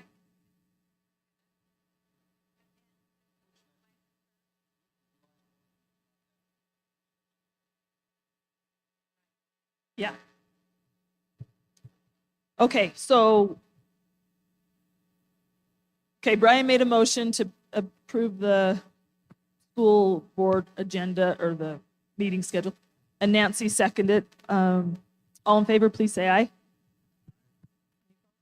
Okay, that passes. And I do think, where we're videoing him now, and people have more access, I think that, going out to the schools, I'd love to go out, maybe visit in a non-formal meeting type way. So thank you for thinking of that. All right, information items. School land trust reports. Gary and Carrie, sorry. Slide by slide if you would like. I don't know if that's what you want to do or if you have any questions. We're just required to present to you the schools and how they did on their each year. So this one was on their 2020, 2021 school year goals. So we can go through slide by slide if you've already read it. If you just have questions, I don't know how you would like to proceed. I think we've gone through it. Does anybody have questions or specific things they want to talk about? What is boy and I meant to put that key in there and I'm so sorry. Boy is beginning of year and EOY is end of year. I meant to put that on that. Moy is middle of year. the So, trust land plans had that in there too, and I was curious. yeah, so it's boy, moy, and oi. And that's in the elementary for their Acadians testing. So I was going to put the key and then I forgot about it. And I know that Gary already mentioned the high school, we're seeing COVID effects in some of their goals. But I know we saw in the school land trust plans that they have plans to credit recovery and things like that they're planning on to do. So I appreciate that. Any questions? Christy Kapner mentioned that she's having trouble getting community members to even join and come to meetings.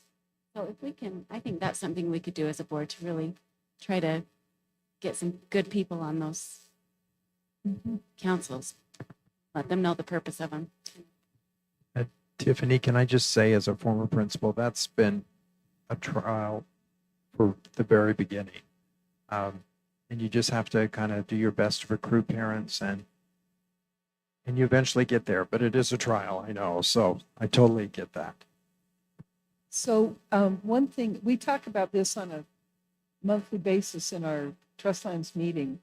And what we're trying to really do is to put the emphasis back on the parents to find other parents, because our principals and our administrators are working so hard. They shouldn't have to be out beating the bushes. So we are encouraging those parent members on the boards to be out recruiting other parent members.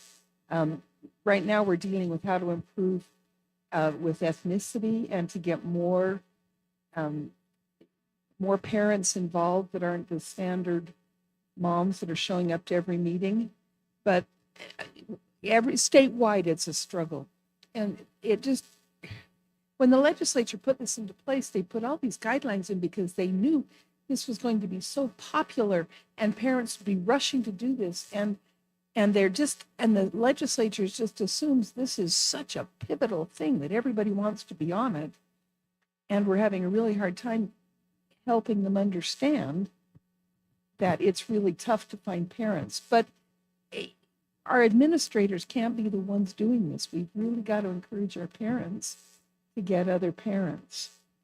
And I think we And I as know board that members doesn't in our help, communities, we can, I've got lots of friends that go to school with my kids, and I should probably speak up a little bit more and say, hey, you'd be great on community council. It's not a major commitment, but it is very crucial. So Can I just say one thing to Nancy's comment, and maybe you could pass it along to the committee you're on. But the problem I found in elementary schools is that they're usually in close-knit communities. They don't want to run against each other because they like each other. They see each other in church. They're friends. It isn't really a competitive thing. And so they will do it if they don't have to run a campaign to do that type of thing. And that's one of the things that we've tried to emphasize, because the legislature had this whole election thing. You can have as many parents on a board as you can get there. You just have to have two more than you have district employees. So if you've got a close-knit group and they don't want to run against each other, have them come on as a body. We can have, great. we That's can great. have 15 parents on that board. I've So- just heard that many times, so I thought Yeah, I'd just I pass it know, and along, that's something so. that people say, oh, I don't want to run, I don't want to lose. Well, and I don't think want they don't to-" understand like they're intimidated by it. Like if you want to, like it's not, like I don't know, I never had to run on It anything. can be a Like, vote it of seems like just the way it's worded. It can be a vote of acclamation Yeah, that we want you all there. So please don't ever let that be an issue. that's good to Because tell it doesn't people. have to be an elected, there just has to be 2 more parents than administrators. So the more parents, the better. Now that all these other plans are tied into it, with the TSSA money was tied into it, and now our PT, whatever that we just approved at the beginning, those plans, that's all tied into school community councils. So we need them more than ever. Okay, any other questions about School Land Trust? Do you have any comments, Carrie? I just think the elementary, despite the pandemic, some of the grades still were able to make progress, which was kind of exciting. And then most of them noted that even for some of them, their goal was based on Acadians, and so they didn't even have Acadians in the end of that 1 year. So for some, they couldn't even really finish up their plan. Yeah, I thought they looked good, so thank you. Okay. On to our monthly financial report, and we've got Rod and David, both of them here to help us go through this. So turn it over to you.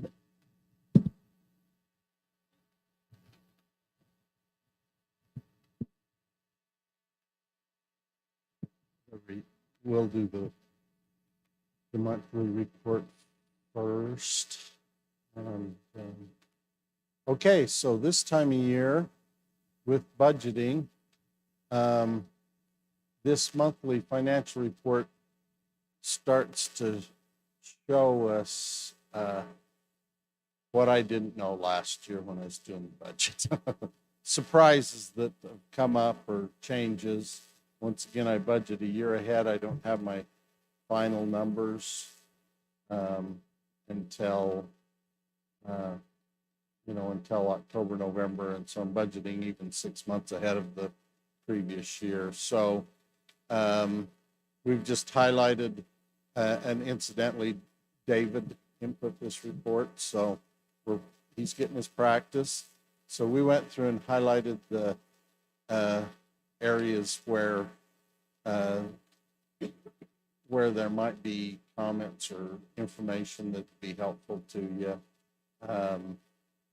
Line 27, there's some ESSER equipment in that, and even though that's why I budgeted more there, but we haven't spent as much as I expected in the ESSER funds. So that's Can I why- ask a quick question on ESSER funds? Mhm. So ESSER 3, that's the air conditioning and stuff, right, that we were going to use. Have we started that yet, or is that still, we still spending ESSER 2? Yeah, I might need some help from the people here, but it's my understand ESSER 3 hasn't been approved yet by the state board. Terry, can you help us with that? ESSER 3, has it been approved yet? It finally, the approval hadn't come through, and Corey is really pressured to try to get that air conditioning in because the funds expire in '24. And so we actually have already started doing engineering and things on that. And I approved him to start that before we had even been approved, but I assumed we'd be approved. So Okay. we are approved now, so we're in business there. That's a good question. Thank you.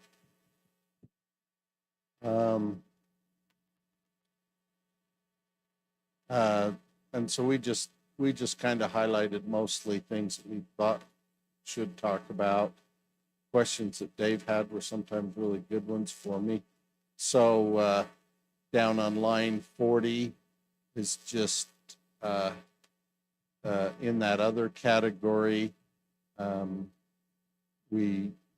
under, I under budgeted on that, so we just highlighted that. So we'd make that change in the budget to let you know. Then we go down to line 45. We're low there, and I looked that up, and it's ESSER funding, ESSER expenditures that have come through. So is the line 48. Everybody's with me?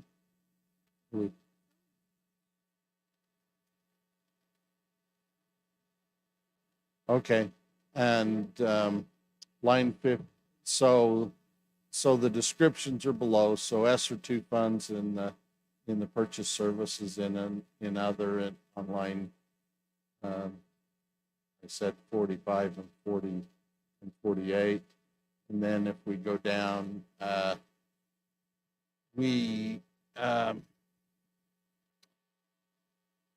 the clear back in 2011, we purchased our finance software, and lately in the software business, especially in finance software, you just keep your fingers crossed that it doesn't get bought out by some bigger company, and they tell you have to change to this software or whatever, or we're not going to support that anymore. It just so happened that our software got bought out last year, but we're pretty happy. The new company that bought it with the intent to improve it. So they didn't say, we're throwing this out, we want you to go with our new stuff. They're just improving it, but along with the improvement, they want a consistent experience for their users. And so we have been running our own servers for our financial software. They want it all in the cloud so that they can do the updates, make sure that the software is working well.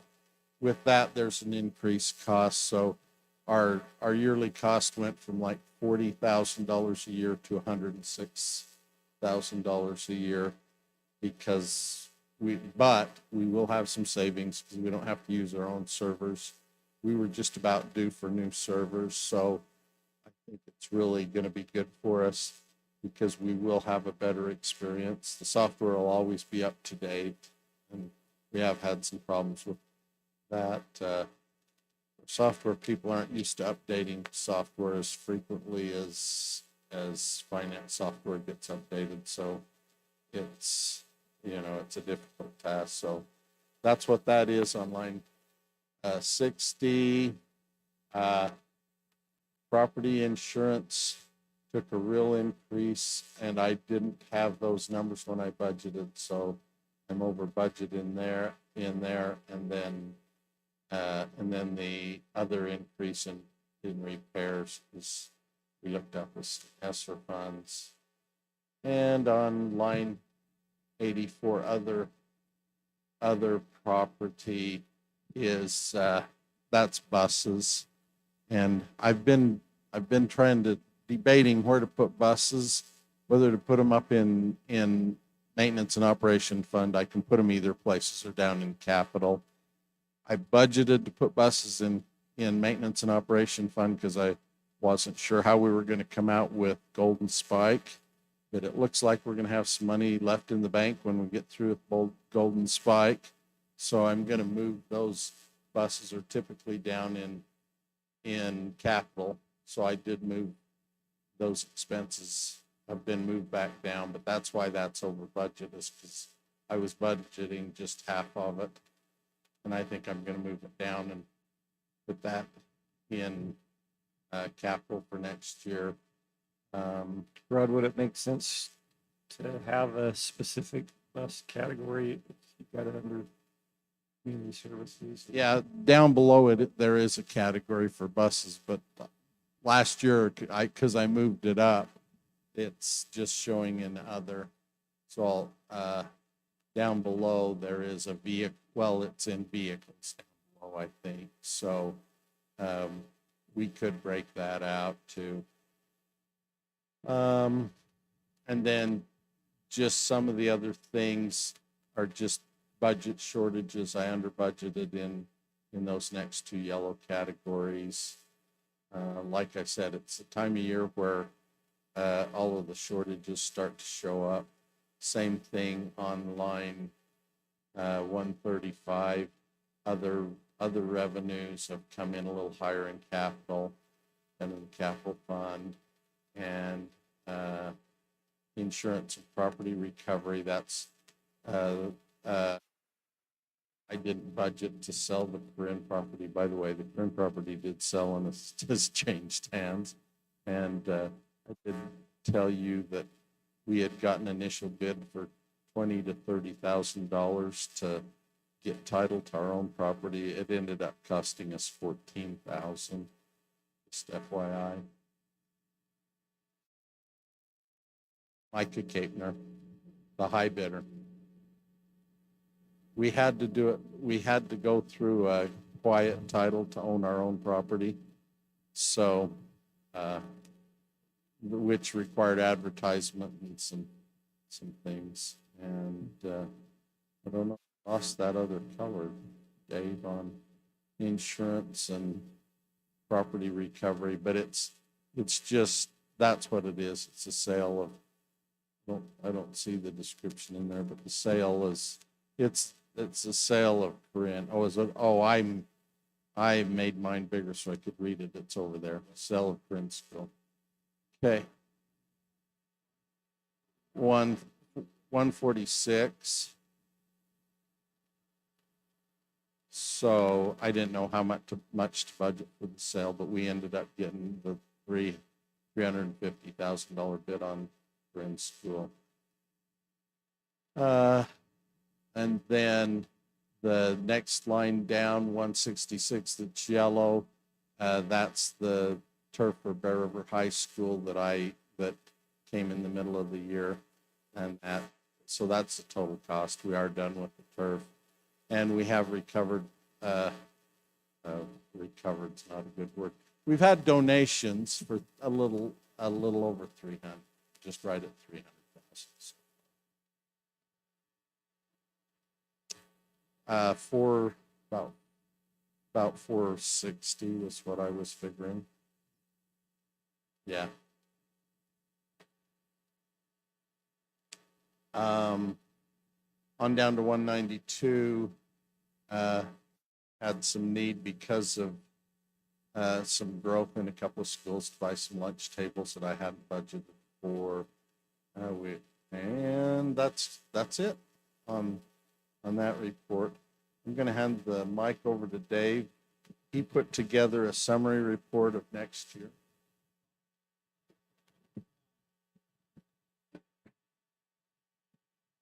As you know, and I know the auditor's more worried about the red than they are the black, but a lot of those categories are right around 65 to 75%. That's because we're 3/4 of the way through the year, correct? Yes. But many of those, there are a fair chunk that are lower than that, so that means that you probably over budgeted in those categories too, didn't you? I mean, you don't point out the good as much as you point out the bad. Is that a fair statement? Yes. Well, if I'm over budgeted, then I'm going to be okay. Exactly. But also, there are some expenses that hit at the end of the year. More so than And just 2 it's out. hard sometimes to estimate. Trying to guess how much we're going to spend on Golden Spike. Yeah. We've spent a little over 12 million so far. How much more are they going to draw from now till the end of June? And I was sitting in my staff meeting, and we actually hired a secretary away from DWA. And I said, I've budgeted about $3 million from now till the end of June. She says, you're going to need more money than that. They'll draw more than that. She probably knows. She's been intimately involved with DWA. So I actually, on my new budget, have increased that accordingly. So we have the money to do it, but it's just what year is it going to actually hit in? One more quick thing is that we call it the Junction School. We have another name for it. That's we've put that up. What's the name? Lynn. And that's been an item of interest. So that's now ready. That's up. That's being advertised in the papers. I don't know if anybody reads the it's on the papers website. or on Just the started this week, online. so. Okay. So And just- we are getting way more interest in that than I ever thought would be true, but How are we apparently are we that's taking? where all the deer and elk and everything come together right there.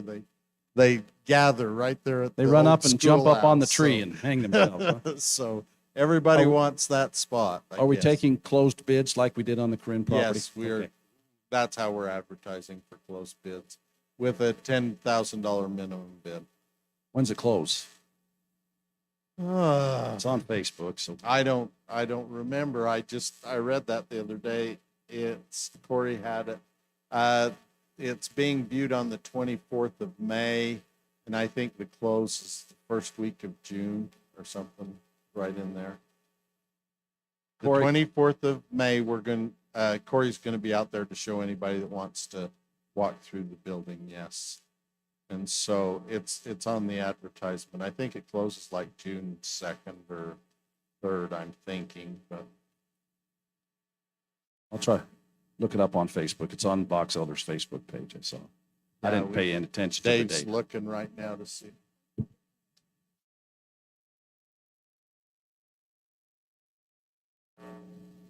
Anyway, I'll turn this over to Dave and I'll look and see if I can find it.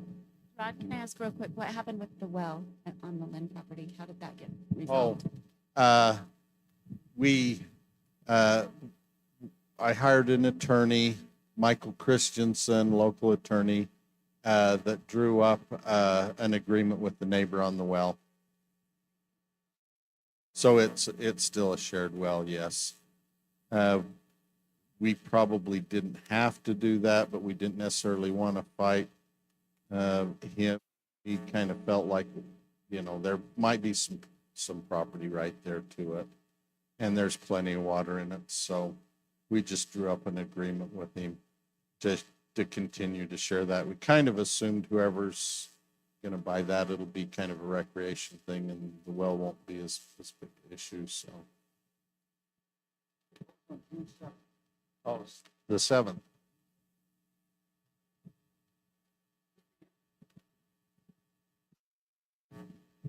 Your bid, Jen?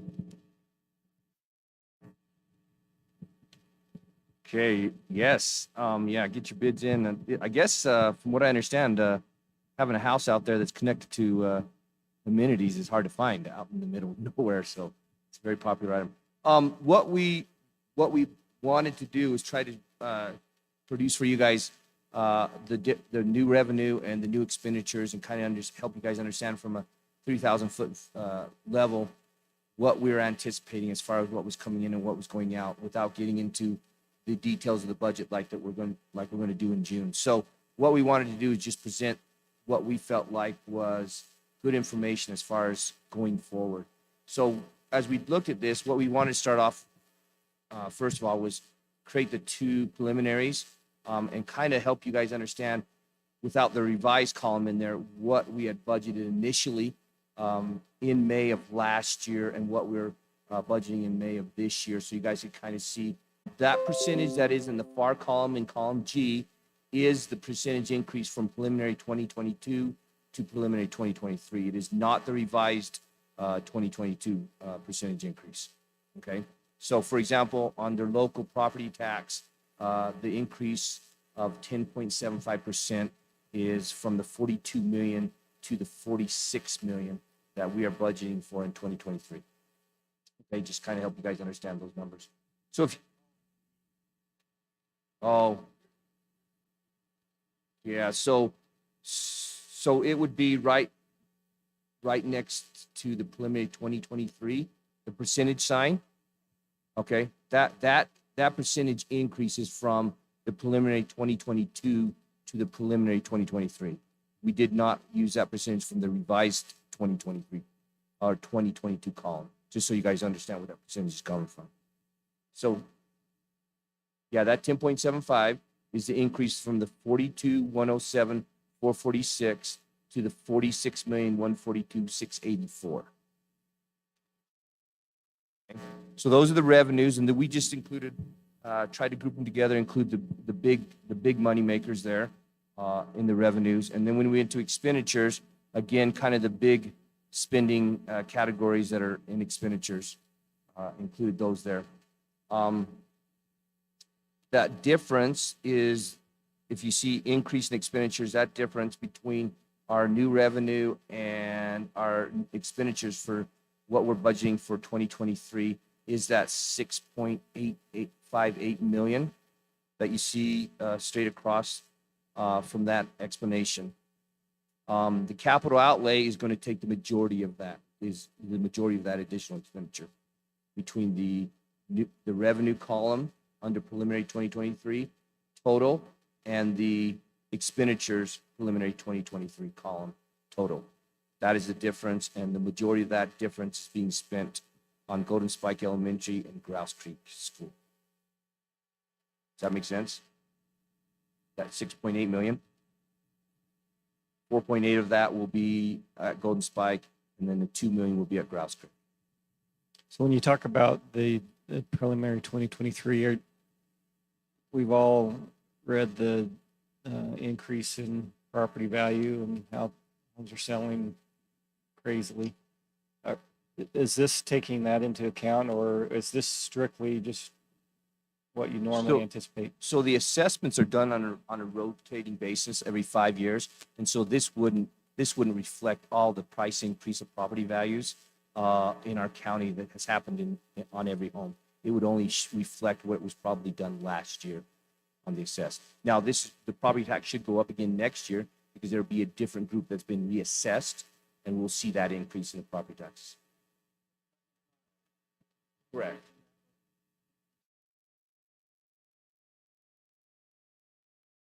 No, I don't think we have we, Rod?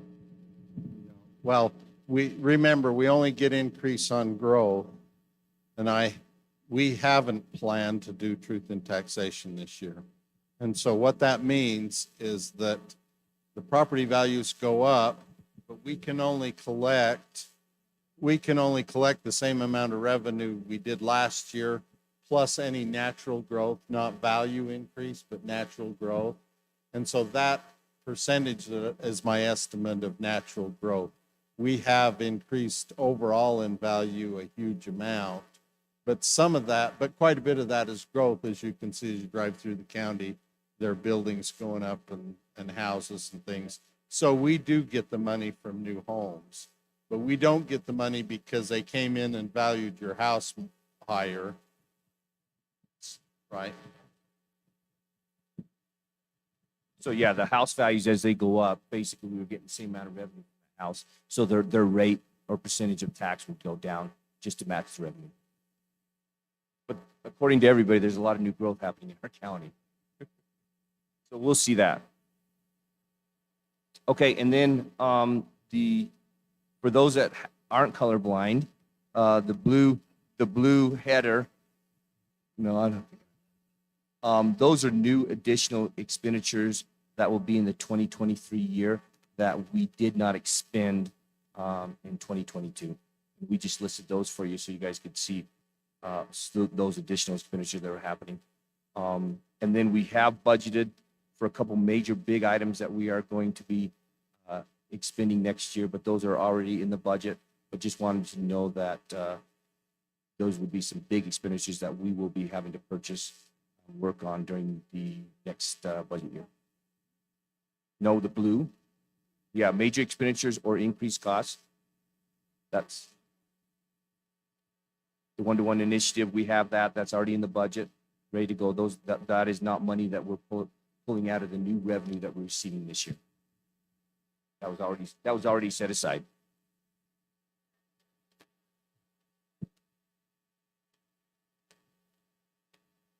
Okay, so we've had to hire new teachers because of our growth. So that very first, the one that's numbered 7, it says FTE change teachers. We have hired additional teachers to handle the growth in the schools.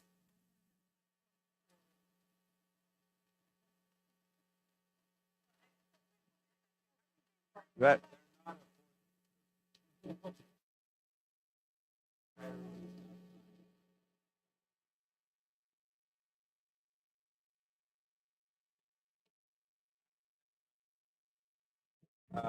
I'm sorry. I've got two, I'm from Idaho. I have 2 schools I'm really looking at in elementary that I may have to hire another teacher. I don't want to. I'm not sure I have a space for them. But anyway, we're continually looking at everybody's coming into school. We have schools that people are still enrolling right now. It's like right now, 3 weeks, we got people enrolling. So we're looking at numbers. I do it every week. I just kind of run through and say, where are we now? And we project to next year and say, can that fit inside of a classroom, or do we need to buy a para, or what can we do to try to keep class sizes low? So are these people, moving in? Yeah. That are doing it, not people that have come back from COVID and No, decided for the last it's few minutes? some new people. You asked the question about what are these school administrators. So 2 of those are ADs.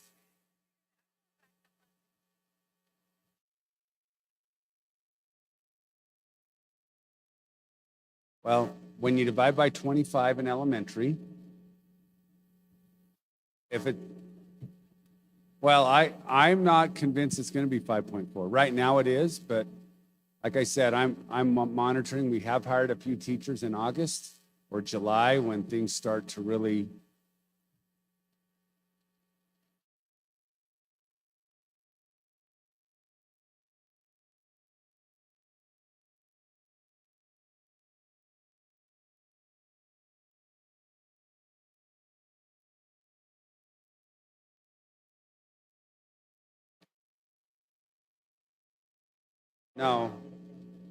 No, I just double check, Karen. This is new from what we have this year. Okay, just double check.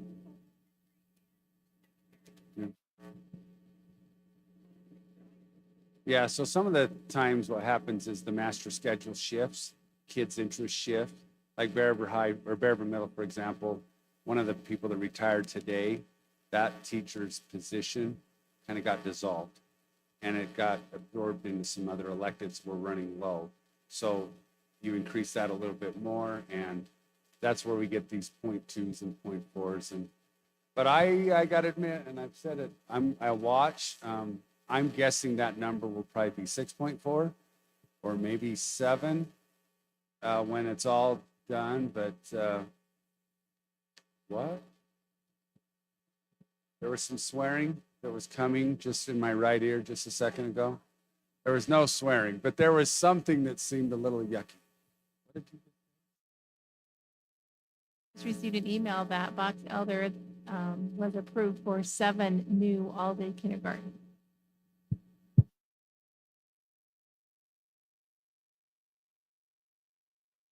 That's one of those 0.4s, since they're only half day. You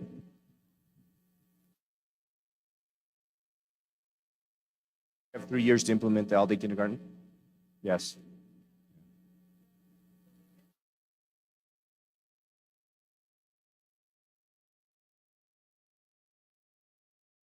Two or 3 at a time, do you know what I mean, over the 3 years, but the letter came and they approved all 7 for this upcoming school year.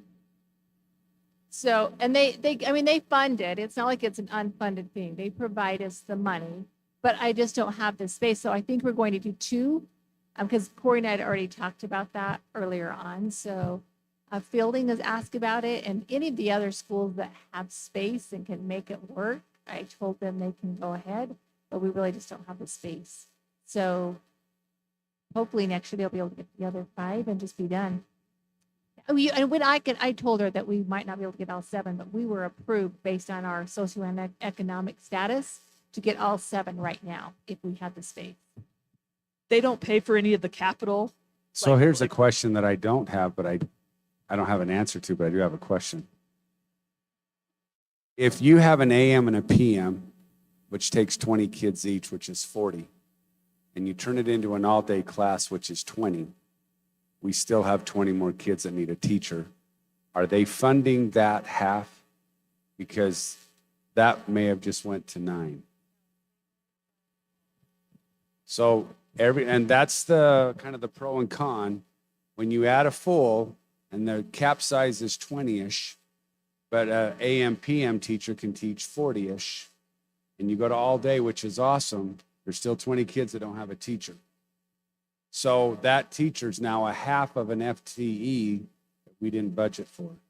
So we're going to have some conversations soon, maybe on Belt Friday, and we'll decide and get with the powers that be here. But that will be thus the swearing, because on the inside, no, I just know that that's awesome for kids, but it's a 0.5, and we got to find a half a teacher somewhere, because we already have the full and a room and a building. So these are all, thank you for this puzzle we're going to put together.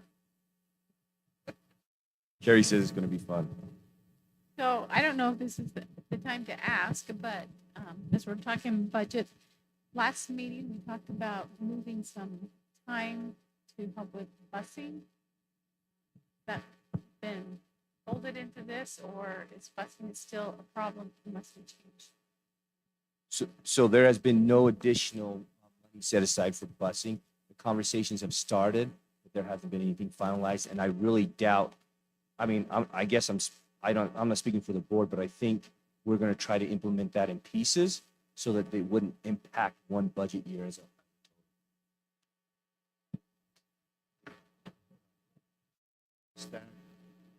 Yeah, we met Yeah. this week. Yeah. It's been a long week already, I guess. We met, was it Monday?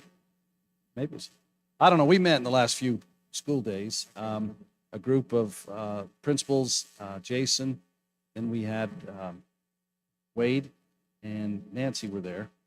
And we talked about this, situation of altered start times for secondary schools and elementary schools to allow us to be able to take full advantage of as many bus drivers as we possibly could. And Jason Sparks, the Director of Transportation, is very interested in seeing us do that in a progressive manner, each year taking a look at the number of bus drivers we have and then the situations in the school. So this year, as Golden Spike starts new, we are going to alter their time to a little bit later to allow bus drivers in the Brigham City South area to be able to run a couple of runs. And so it'll require fewer bus drivers, but it will cost us the same amount or maybe a little bit more because they will become benefit eligible drivers. So, but in the long run, what Jason did not want to do is do it all at once. Then we would lose drivers that we currently have. So as you saw tonight, what do we have? 3 or 4 bus drivers. And I think each year we'll see, usually they're kind of in that age group where we see 3 or 4 or 5 every year, so we can slowly add to that situation. Yeah, I think the last thing we want to do is just do a major changeover of bus routes and not have parents know where their students are getting picked up at what time. I think that would be a PR nightmare. If we changed every route in Box Elder School District the same year in May, giving them 4 months to get those all done would be practically impossible. So I think it behooves us to do a little bit at a time and see how the bell schedules work with that and see if it flows the way we would like it to flow. And if it does, I think we can bite off a little bit more each year or maybe plan our routes so that we can at least maybe test drive them first before we put them out to the public and make sure that we can make our time commitments. And can I just say one thing? Being on the committee, I thought it was just a really positive committee to be on. We kind of thought out of the box, and I thought Jason brought some good ideas. Dave had some good ideas from the district that he was in the transportation, and nothing was formally decided. That's why we didn't officially bring it here tonight. We just had some great ideas, and I think there's a lot of good conversation going on. Okay. So yeah, the teachers, that's going to be, there's a positive thing to that. It tells us that we're growing. It tells us the secret's out. The Box Elder County is a good place to live and people are coming up this way. So we've got a good problem. You want to call it a good problem. Insurance costs, the transportation, again, we haven't got a final word on that. But if they do decide to take that $880,000 away from us, that will be an amount that we'll have to recover in the budget somewhere. And that is 20% or 25% of our, 21% of our transportation budget. Yeah, because the buses are paid, we get our transportation funding based off miles and minutes. And since we have one of the rural school districts where there's a lot of time spent on the road picking up students, and it takes a lot of time to do it, We're not a Logan City or Provo City. It takes a lot of time to pick up students within our school district. We're above the 85% allocation, and the law says up to 85% for each school district. So if that's the case, that 880,000 will be removed from our budget as part of that change in Senate Bill 2. Yep.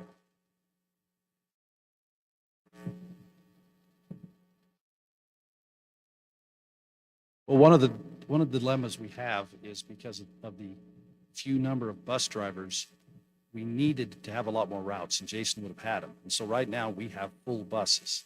So that actually works against us.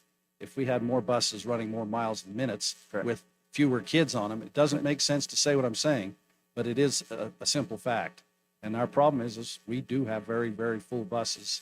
You know, and, according to Jason, we've never gone over the legal, what's the legal, but we do have them very full. So if we could get more down to 75% where there's a little more room, we would get a whole lot more miles and minutes. Yes. And that would help us with this. It And would. what we're talking about doing now, even though the same bus driver's driving, he'll have 4 runs a day instead of 2. He'll get a whole lot more miles and minutes. And I think in the long run with this splitting things, we'll get a whole lot more miles and minutes. And that's really what it's based on, Dave, correct? Yep. So hopefully the Utah State Board of Education will give us a reprieve for that amount for maybe a year or two. But that's not a guarantee. So just be aware that that may be something that will negatively hit our budget. Okay, any questions under the major expenditures increased on 7, 8, 9, or 10 lines? Okay. Yep. Yep.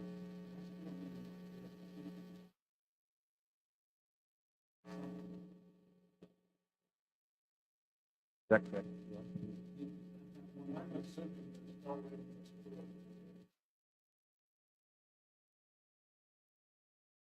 Yeah. That sounded like a challenge, right, Nancy? Yes. You have 2024.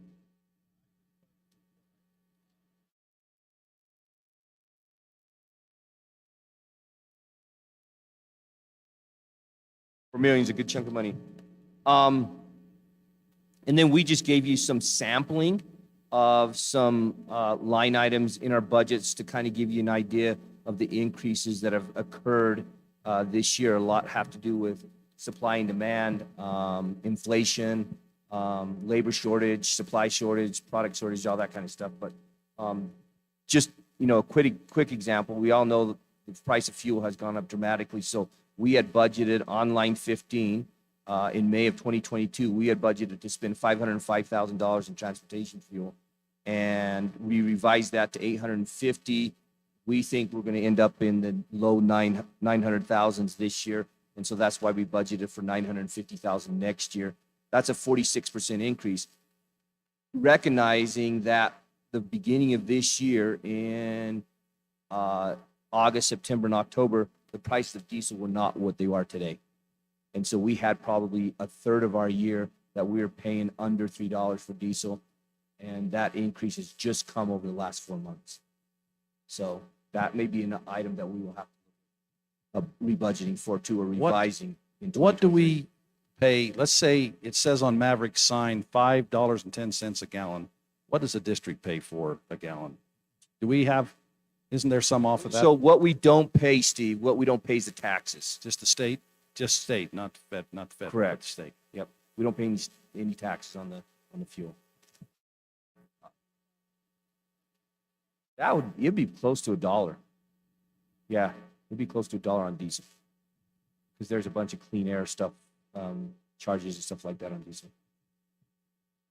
Okay, any other questions?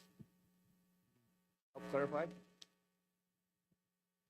Okay, we'll be ready for big budget in June. Thank you for putting that Did we together. answer Karen's questions? I do think. Yeah, if you remember a couple of years ago when it came up, all of a sudden that there was putting on a shared rec center with Brigham on our budget. I just wanted to see if there was anything that we need to be aware of beforehand. And then if you remember, it was in a similar meeting that we took that off the budget. I Yeah. wanted to make sure that Well, if there is anything that we need to be aware of as we budget this next 15 days, 10 days, yeah, let us know. That's a good thing, you know. We, once again, it's hard to estimate. I just don't have a very good crystal ball. I'll have to work on it, but yeah, so, but remember, this is just a budget. We don't have to spend it all, but if I under budget, then the auditors gigged me and they send me a nasty letter. So a lot of times I will budget high, because if for 2022 I am under budget, matter of fact, we're in a meeting today where they talked about that, and one of the 18 school districts that were over budget last year because I budgeted too tight and didn't account for all the ESSER funds. So I'm trying to get above that. So sometimes I have to put in obnoxiously high numbers because a building is a perfect example. I thought I was pretty close on Golden Spike last year, and I had $3 million come in the last payment and threw me over budget. You know, so sometimes I budget obnoxiously high for that reason. Yeah, so. Just one more quick one on line 11. You can see that we preliminarily thought we were going to have 12,023 students. Our revised numbers were actually 12,296. And I think we are in the 200 by our count, Keith, wouldn't you? And the state feels like we could get as many as 400 something kids, and it says 487. I'm concerned that's a little high, but they're actually saying we could possibly have as many as 12.5 next year. Once again, that's the It's- difference between 22 preliminary and 23 preliminary. So It's the state board, but it's Yeah. it's being based on all of things like Pam Perlick's projections, just the growth. I think the committee's looking at our birth rates the last few years and in migration. So I don't know how much of a science it is, if it's a little bit more of an art. I don't know. Superintendent, they have members from the State Tax Commission on there. They have people from the Health Department on there.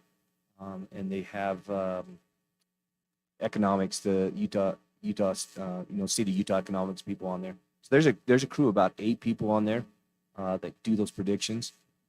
And they're pretty versed at what they do. But again, it is estimates when they go over those numbers. But, based off the conversations we've had at the district level, there's a lot of homes going up in a lot of different areas. And so the growth rate may be a little bit high, but I wouldn't say it's extremely high. You will remember now with the 6% WPU increase, each WPU is $4,038.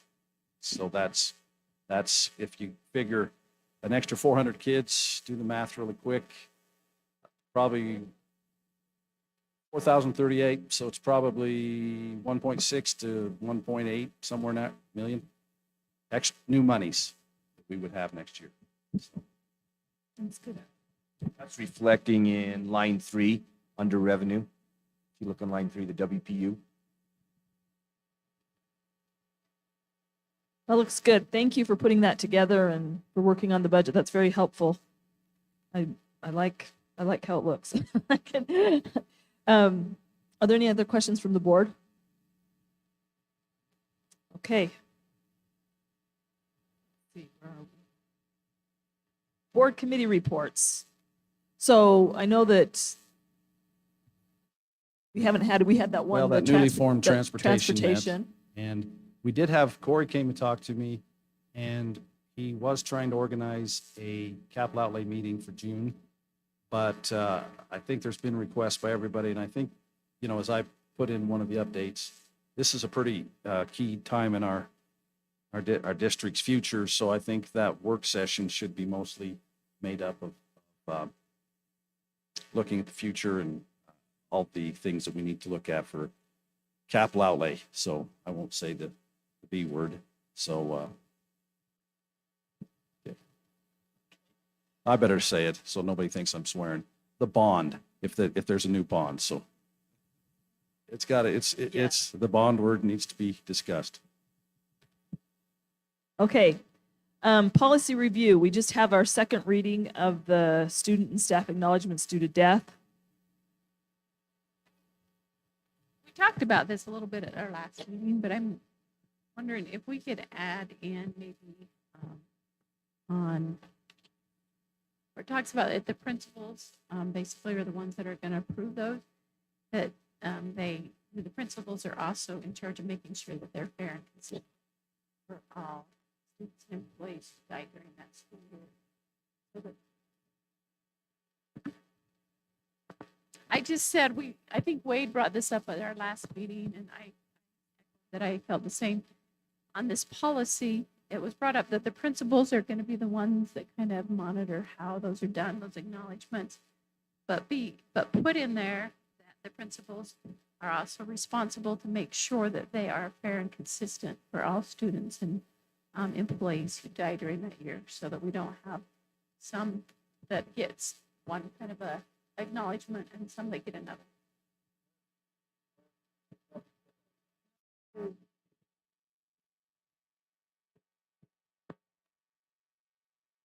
By principal approval and principals, it's fair and consistent.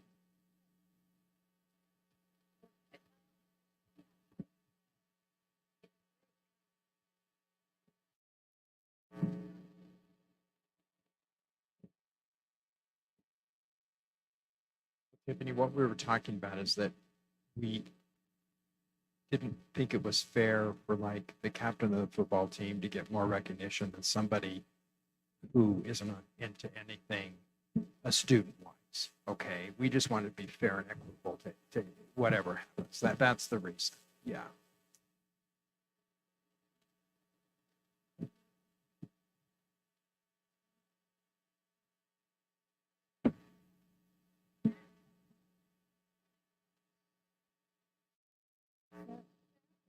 Because that changes the whole lot of this.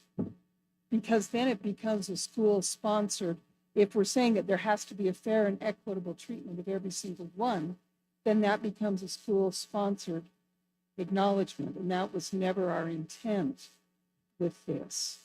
Those who are on the committee? I mean, to say that it has to be done this way, that changes everything. And then it becomes a school-sponsored thing, and we've got to redo this because we can't put that in. Well, I think a good example of that already in place is the softball team coming to the board. We were able to have a really nice ceremony at the beginning of one of the softball games for Coach Hiramoto.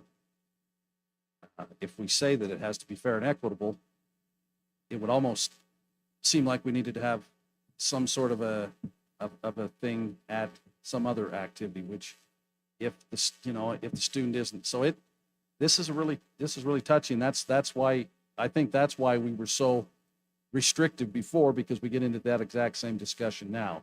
Because if I hate to say this, if a teacher that's not a coach passes away during the year, does that mean the principal has to make sure that there's some sort of a ceremony at the beginning of some event? Does that make sense? It does. My feeling is I just don't want the little wave to be forgotten.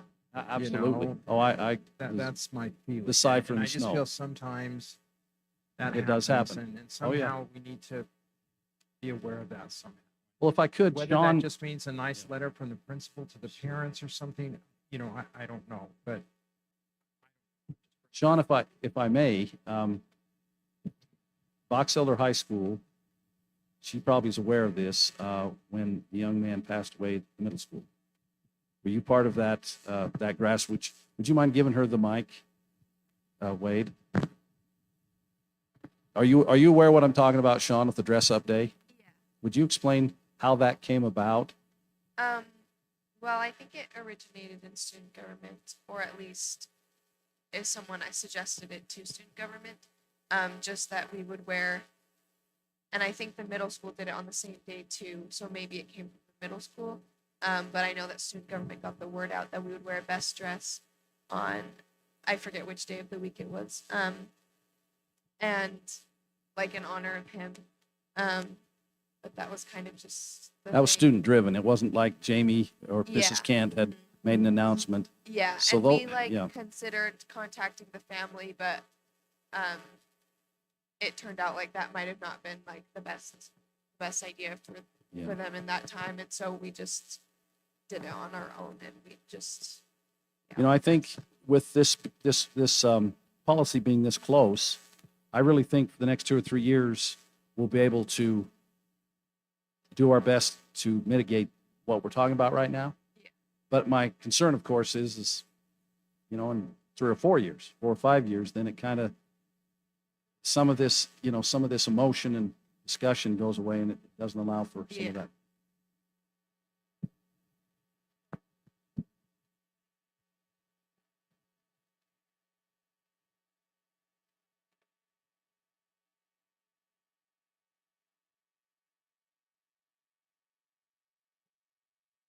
Well, go ahead, Gary.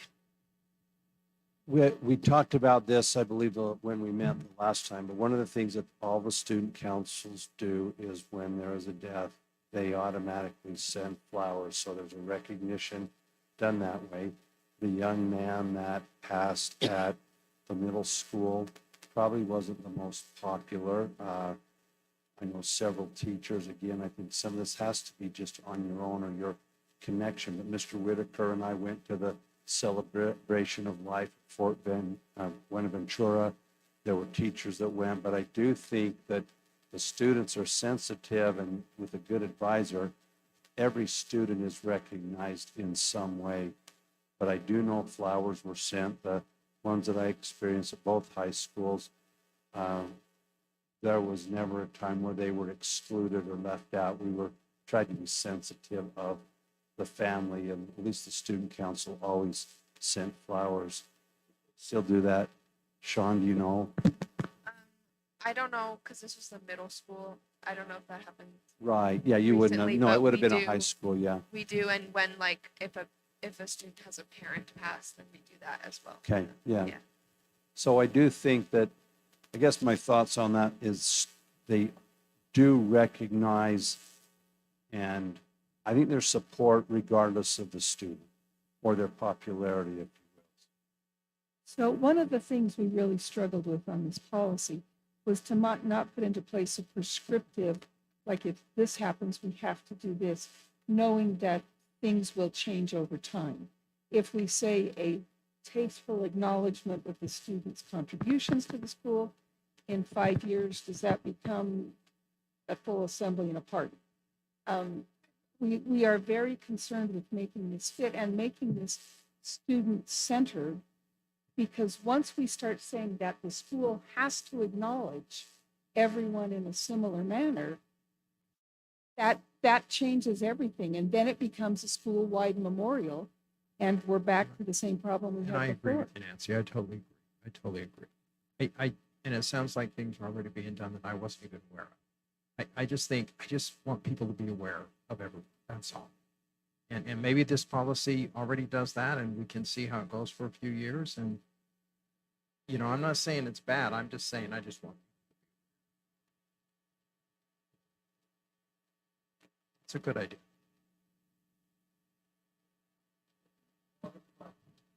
Right.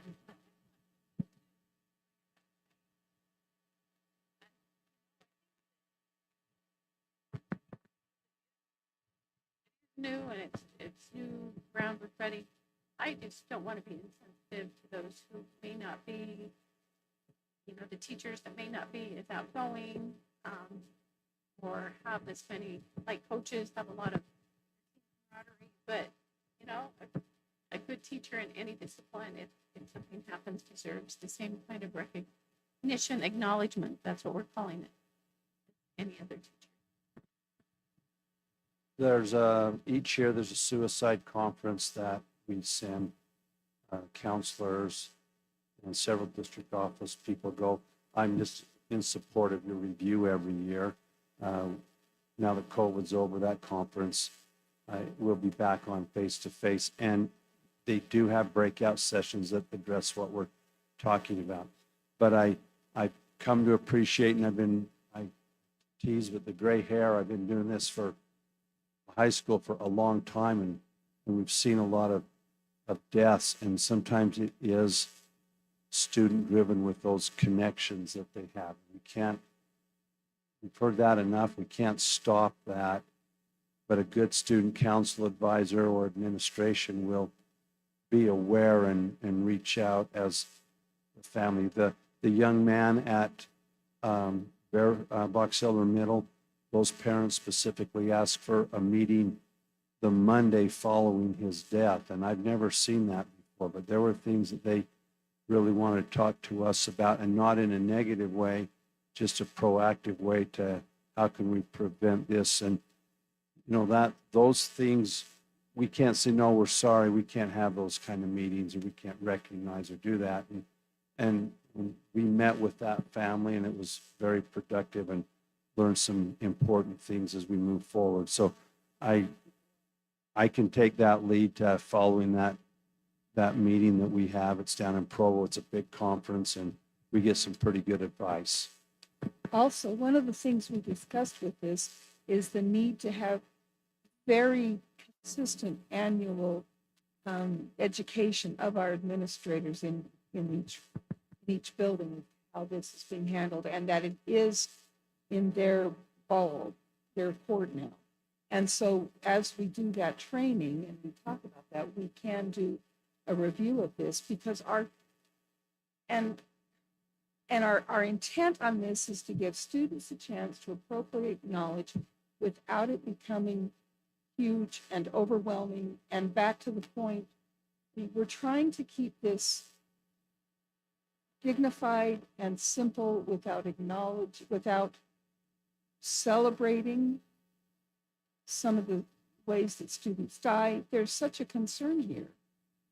And so we could, as we do that annual training with our administrators, talk about the board's desires to keep this with a certain degree of control. Might not be necessary now. The young man who passed away at Bear River Middle, there was one at Bear River Middle this year also. And those students decided on their own. Student council started with the student council, best dress, and they sent flowers and felt like they could do something. And the policy we had, we know didn't allow for good things to happen, and now the policy allows for it. Our recognitions that we do every month at this board meeting would not happen if someone didn't step forward and say, this good thing is happening. The robotics team that's going to be represented, if nobody knew about that, it wouldn't be recognized. So if we're saying it has to, I understand, I love the kindness of the hearts here on this board, because we don't want anyone to be left out, ever. But we leave people out by recognizing certain individuals every month. That doesn't mean we should stop recognizing individuals for doing it. And I just think our student councils are so good at recognizing when there's a need to recognize. Reviewing it, and if something bad happens and we miss something, and see a need for a change. I just had a thought. I think we got to trust our kids. They're much better than we think they are. I honestly believe that. They have social media connections and can talk and communicate faster than any of us would even know where our cell phone is. And I think they are sensitive, more sensitive than I know I was when I was their age. And I think number two, our principals want to be fair and equitable and safe, and not setting precedences that are, I think, I'm not saying it's a backhanded slap at them, but I know our principals, and they're going to take every situation very sensitive. It's heart-wrenching when it's your kid. And when I was in middle school and lost 3, it hurt. And I wanted to honor them, and I wanted to support that family, and I wanted to support their friends, and every one of them. And I believe our principals will be very aware. Our students are very aware. because it gets popped up on their social media before we ever even know it. So I think honestly, this is a good policy, and I believe our students will take care of it, to lead the way, and I do believe our principals are not going to ever be insensitive or trying to favor one or the other. And if it's a hard situation, I'm assuming a principal is going to call Steve, Carrie, or Gary, or myself and say, hey, this is a challenge. What should we do? So I do believe we ought to review it, but I do believe the right people will make sure that this doesn't get out of hand. Madam President, Yes. with this great discussion, I'm ready to make a motion. Okay, go ahead. I'd like to make a motion that we approve on second reading policy number 5045 as written. Okay, I heard Tiffany first, so a motion by Connie Archibald and a second by Tiffany Summers to approve the policy as written. All in favor, please say aye. Any opposed? Okay, motion passes. And my son doesn't have social media, but he went to school first period, and we live close enough to the high school that he came home and dressed up the rest of the day. So I think you're right. I think students are, and I know Sean is on our student, you've represented well and said a lot of, done some really good things, and how great the student council and student government and students are. Just wanted to know, that's been happening even before this policy. Exactly. That's why I think this is a good policy, because for something that's like the softball team or something that's a little bit more, that we can still acknowledge those and not be so prescriptive, I guess, with what's happening. But that's a good point. Those things are happening.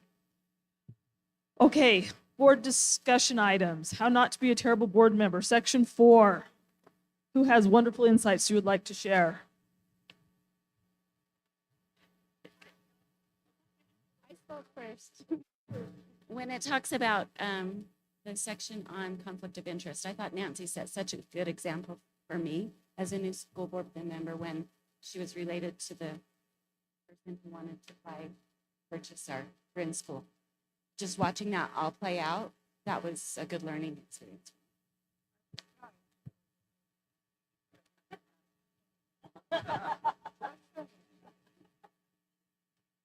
Connie, did you have something?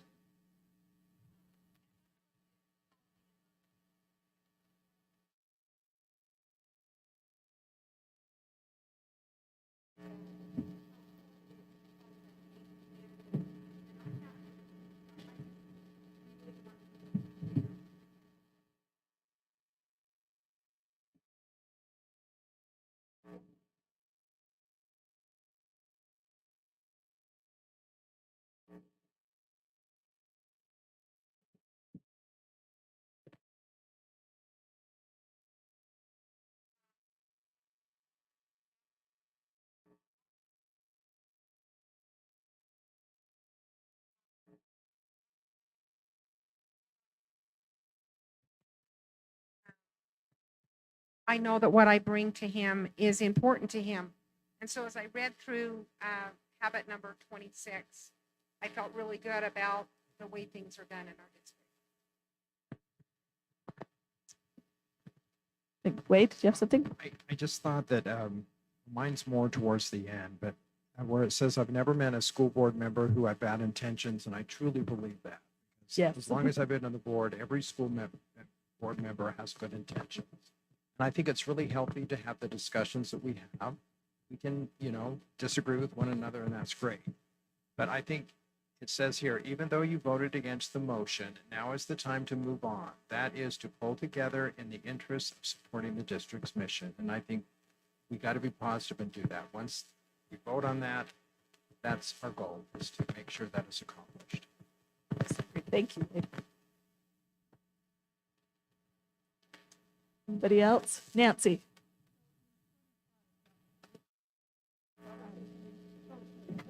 Sorry. On the political, I don't know if anybody's even listening. Yeah, that's right. Okay, so on number 25 on the Remember Your Political Party, and it talked about the politicalization of school boards.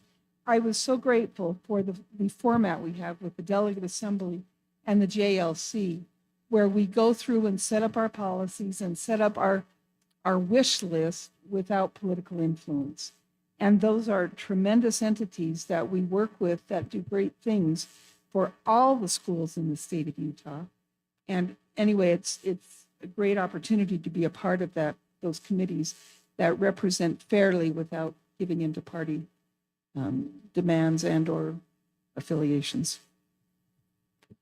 If I could quickly on Habit 27, I thought about this when I read it, but then Karen also talked to me during the reception earlier, and it's on accepting gifts. And, the district provides through the UHSAA at a really discounted rate, those high school activities association passes. And then we get, invitations to go to plays and whatnot. And I'm not gonna lie, I disagree with this. I think that that's important that you guys get out there and see those things. And I think that, if we were just dog poor and not, and that extra 20, 30, 40, 50 bucks it would pay would make a difference. But I think in this case, it promotes their programs and it gets you out there to see them. So I'm just going to say I disagree with the author's thoughts on that. So I think the problem he says is it was just a single individual that got the tickets. Whereas all of us get invited, all of us get the passes. I think that makes it dramatically different. And I do know sponsors that sponsor things for the different, a friend of mine was saying how he hated to retire from his job because his business sponsored things at the basketball game and he got the activity pass because they had sponsored it. So it's not just board members and faculty and all that get these. So I think if one person gets it, then we've got a problem. Yeah. But if all of us are invited. I know, I think read that too. I was like, I like that. I like to go see the plays. I like to do that. But I agree. I think I think it's great to support that. And I appreciate them inviting us and when they come and share what's going on. Anybody else have anything they'd like to add? The one I was thinking of was the same one. Was it Connie, whatever that number was, the chain of command. And I thought that's a really good, I think it's really important as a board member to listen. We need to be accessible to the community, but encourage them to follow the chain of command. And if it's a question that we can turn to the superintendent and get a response from, but I thought that was a good thing as well. So thank you for reading that book. I thought there were some good nuggets that we got out of that. It was easy to read. And we will take a break for the summer, is what we usually do, and then so if you have any ideas for a book study for the fall, something that I know that we went to, seems like there was another one that I thought of at a conference we saw, but I can't remember. Anyhow, Julie, all of you remember. The book Grit. Grit is a good one about helping kids develop endurance and stamina. And it has some fascinating stories of people who don't have grit. Yeah. I mean, anyway. I think I have a 9-year-old with that. Working on her. I'm sorry, she is a doll. She is going to go places. She is wonderful. I love her. She was feisty this morning, but then she apologized before she went to school. So I thought, okay, there's some goodness coming out of that. Yeah. No. All right. Consent items. I'll second. So motion by Karen. Oh, do you have questions, Karen?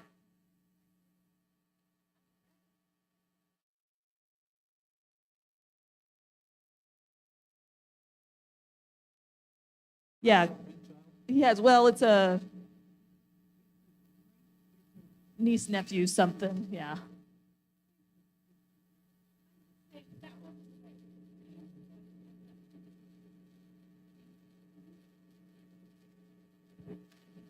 Oh, like in the minutes?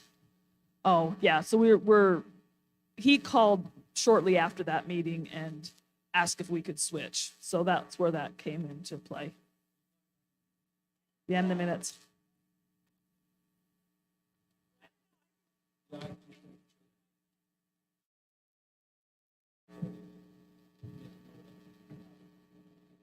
Yeah.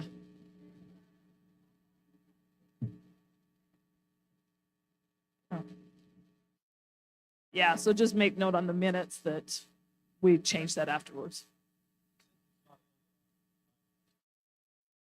Yeah. I was lost. Yeah, so that's, oh, I've got this here.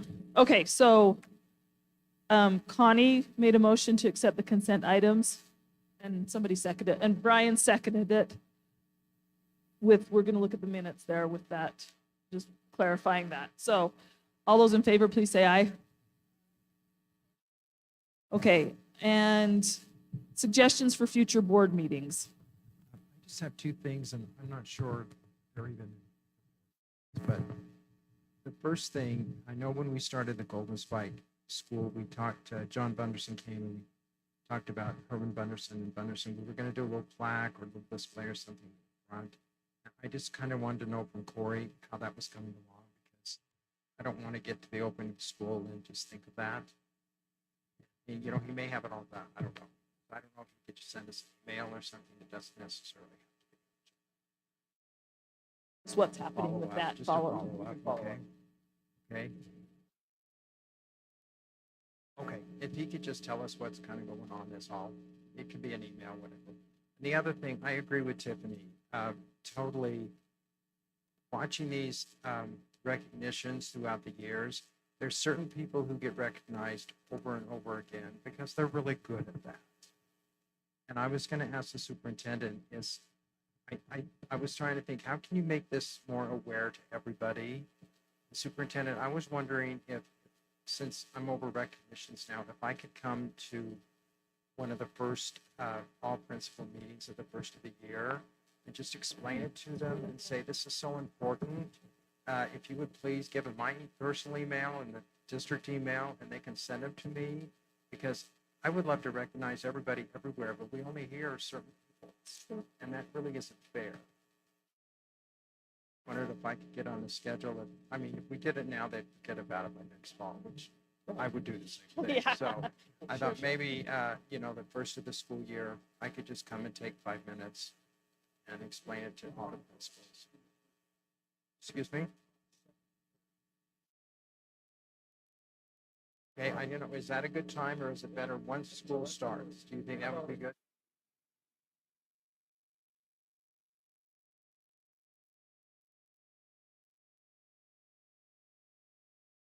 Just fit me in there and I'll show up and have a little presentation, because I just think everybody needs to be aware. How are the recognitions coming forward for?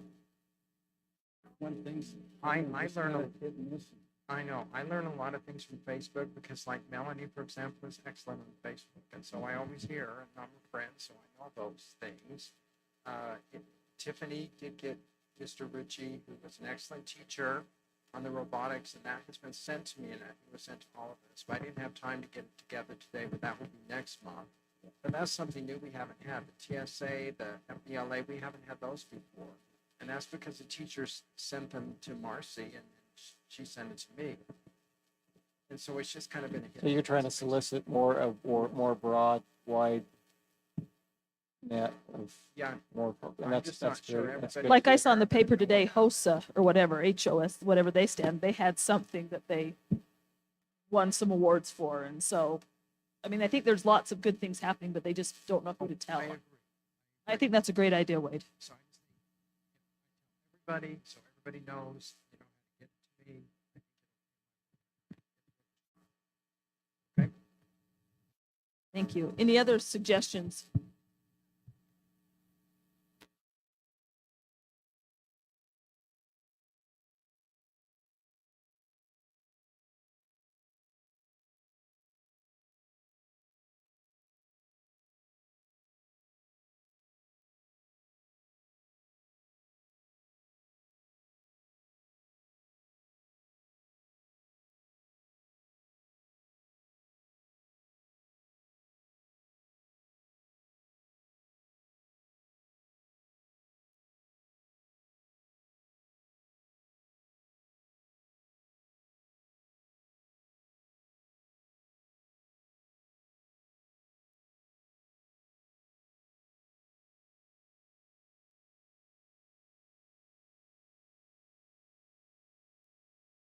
Got a busy June schedule.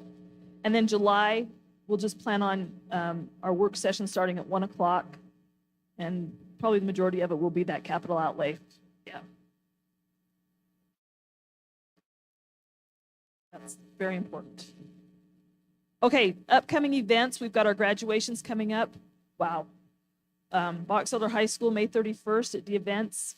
Bear River High School, June 1st at the Bear River, they call it the Bear Field. And then the Sunrise graduation is going to be at Box Elder High School.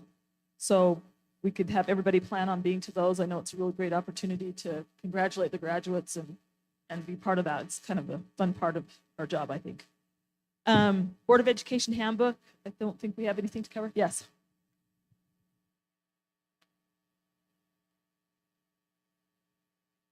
Okay.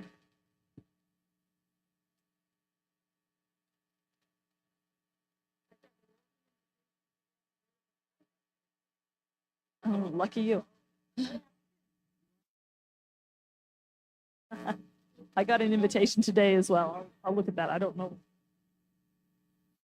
Okay, thank you. June 17th, the Boys and Girls Club dinner and auction. Okay. I think right before, I'm assuming you were just getting ready to ask if somebody wanted to adjourn. Okay. If I could, Sean, I know you got recognized earlier. There is a nameplate in front of you. We'd like you to slide that name out of there. And I don't know if Marcy's talked to you yet. You're supposed to write a letter for the next board member for next year. Yes. You need to tell them about your experience, tell them about things you think you could help them with. If you'd write that letter and send it to, to whom it may concern, or Bear River High School student board member, whatever, we'd sure appreciate that. That's always been a thing. And I just want to say, it got said earlier, but, there's a lot of verbiage out in the world about the youth of today and social media. But I got to tell you what, we have a lot of unbelievably great kids. And every once in a while you hear, oh, our world's in such, but we have great, great kids. And Sean is a wonderful example of that. And she has a broad, with her drama background, and she's obviously very academically minded. And so you just give me hope for the future. And I hope all you guys go out and make millions of dollars, and we keep Social Security really robust so that it'll stay in there for a long time, because I'm hopeful of sucking on that system for quite a while someday. Okay, so thank you, Sean. It's been really a pleasure to get to know you and get to know your mom better, and your dad, being that she's a teacher, and your dad's a teacher too, just not here. So I just felt it really inclined that she needed to hear. Thank you. Can't wait to greet you at graduation. Say, woo, good job. Okay. Nancy moves to adjourn. We have everybody seconding it. All in favor, please say aye. Aye. Okay. Meeting adjourned. Tiffany.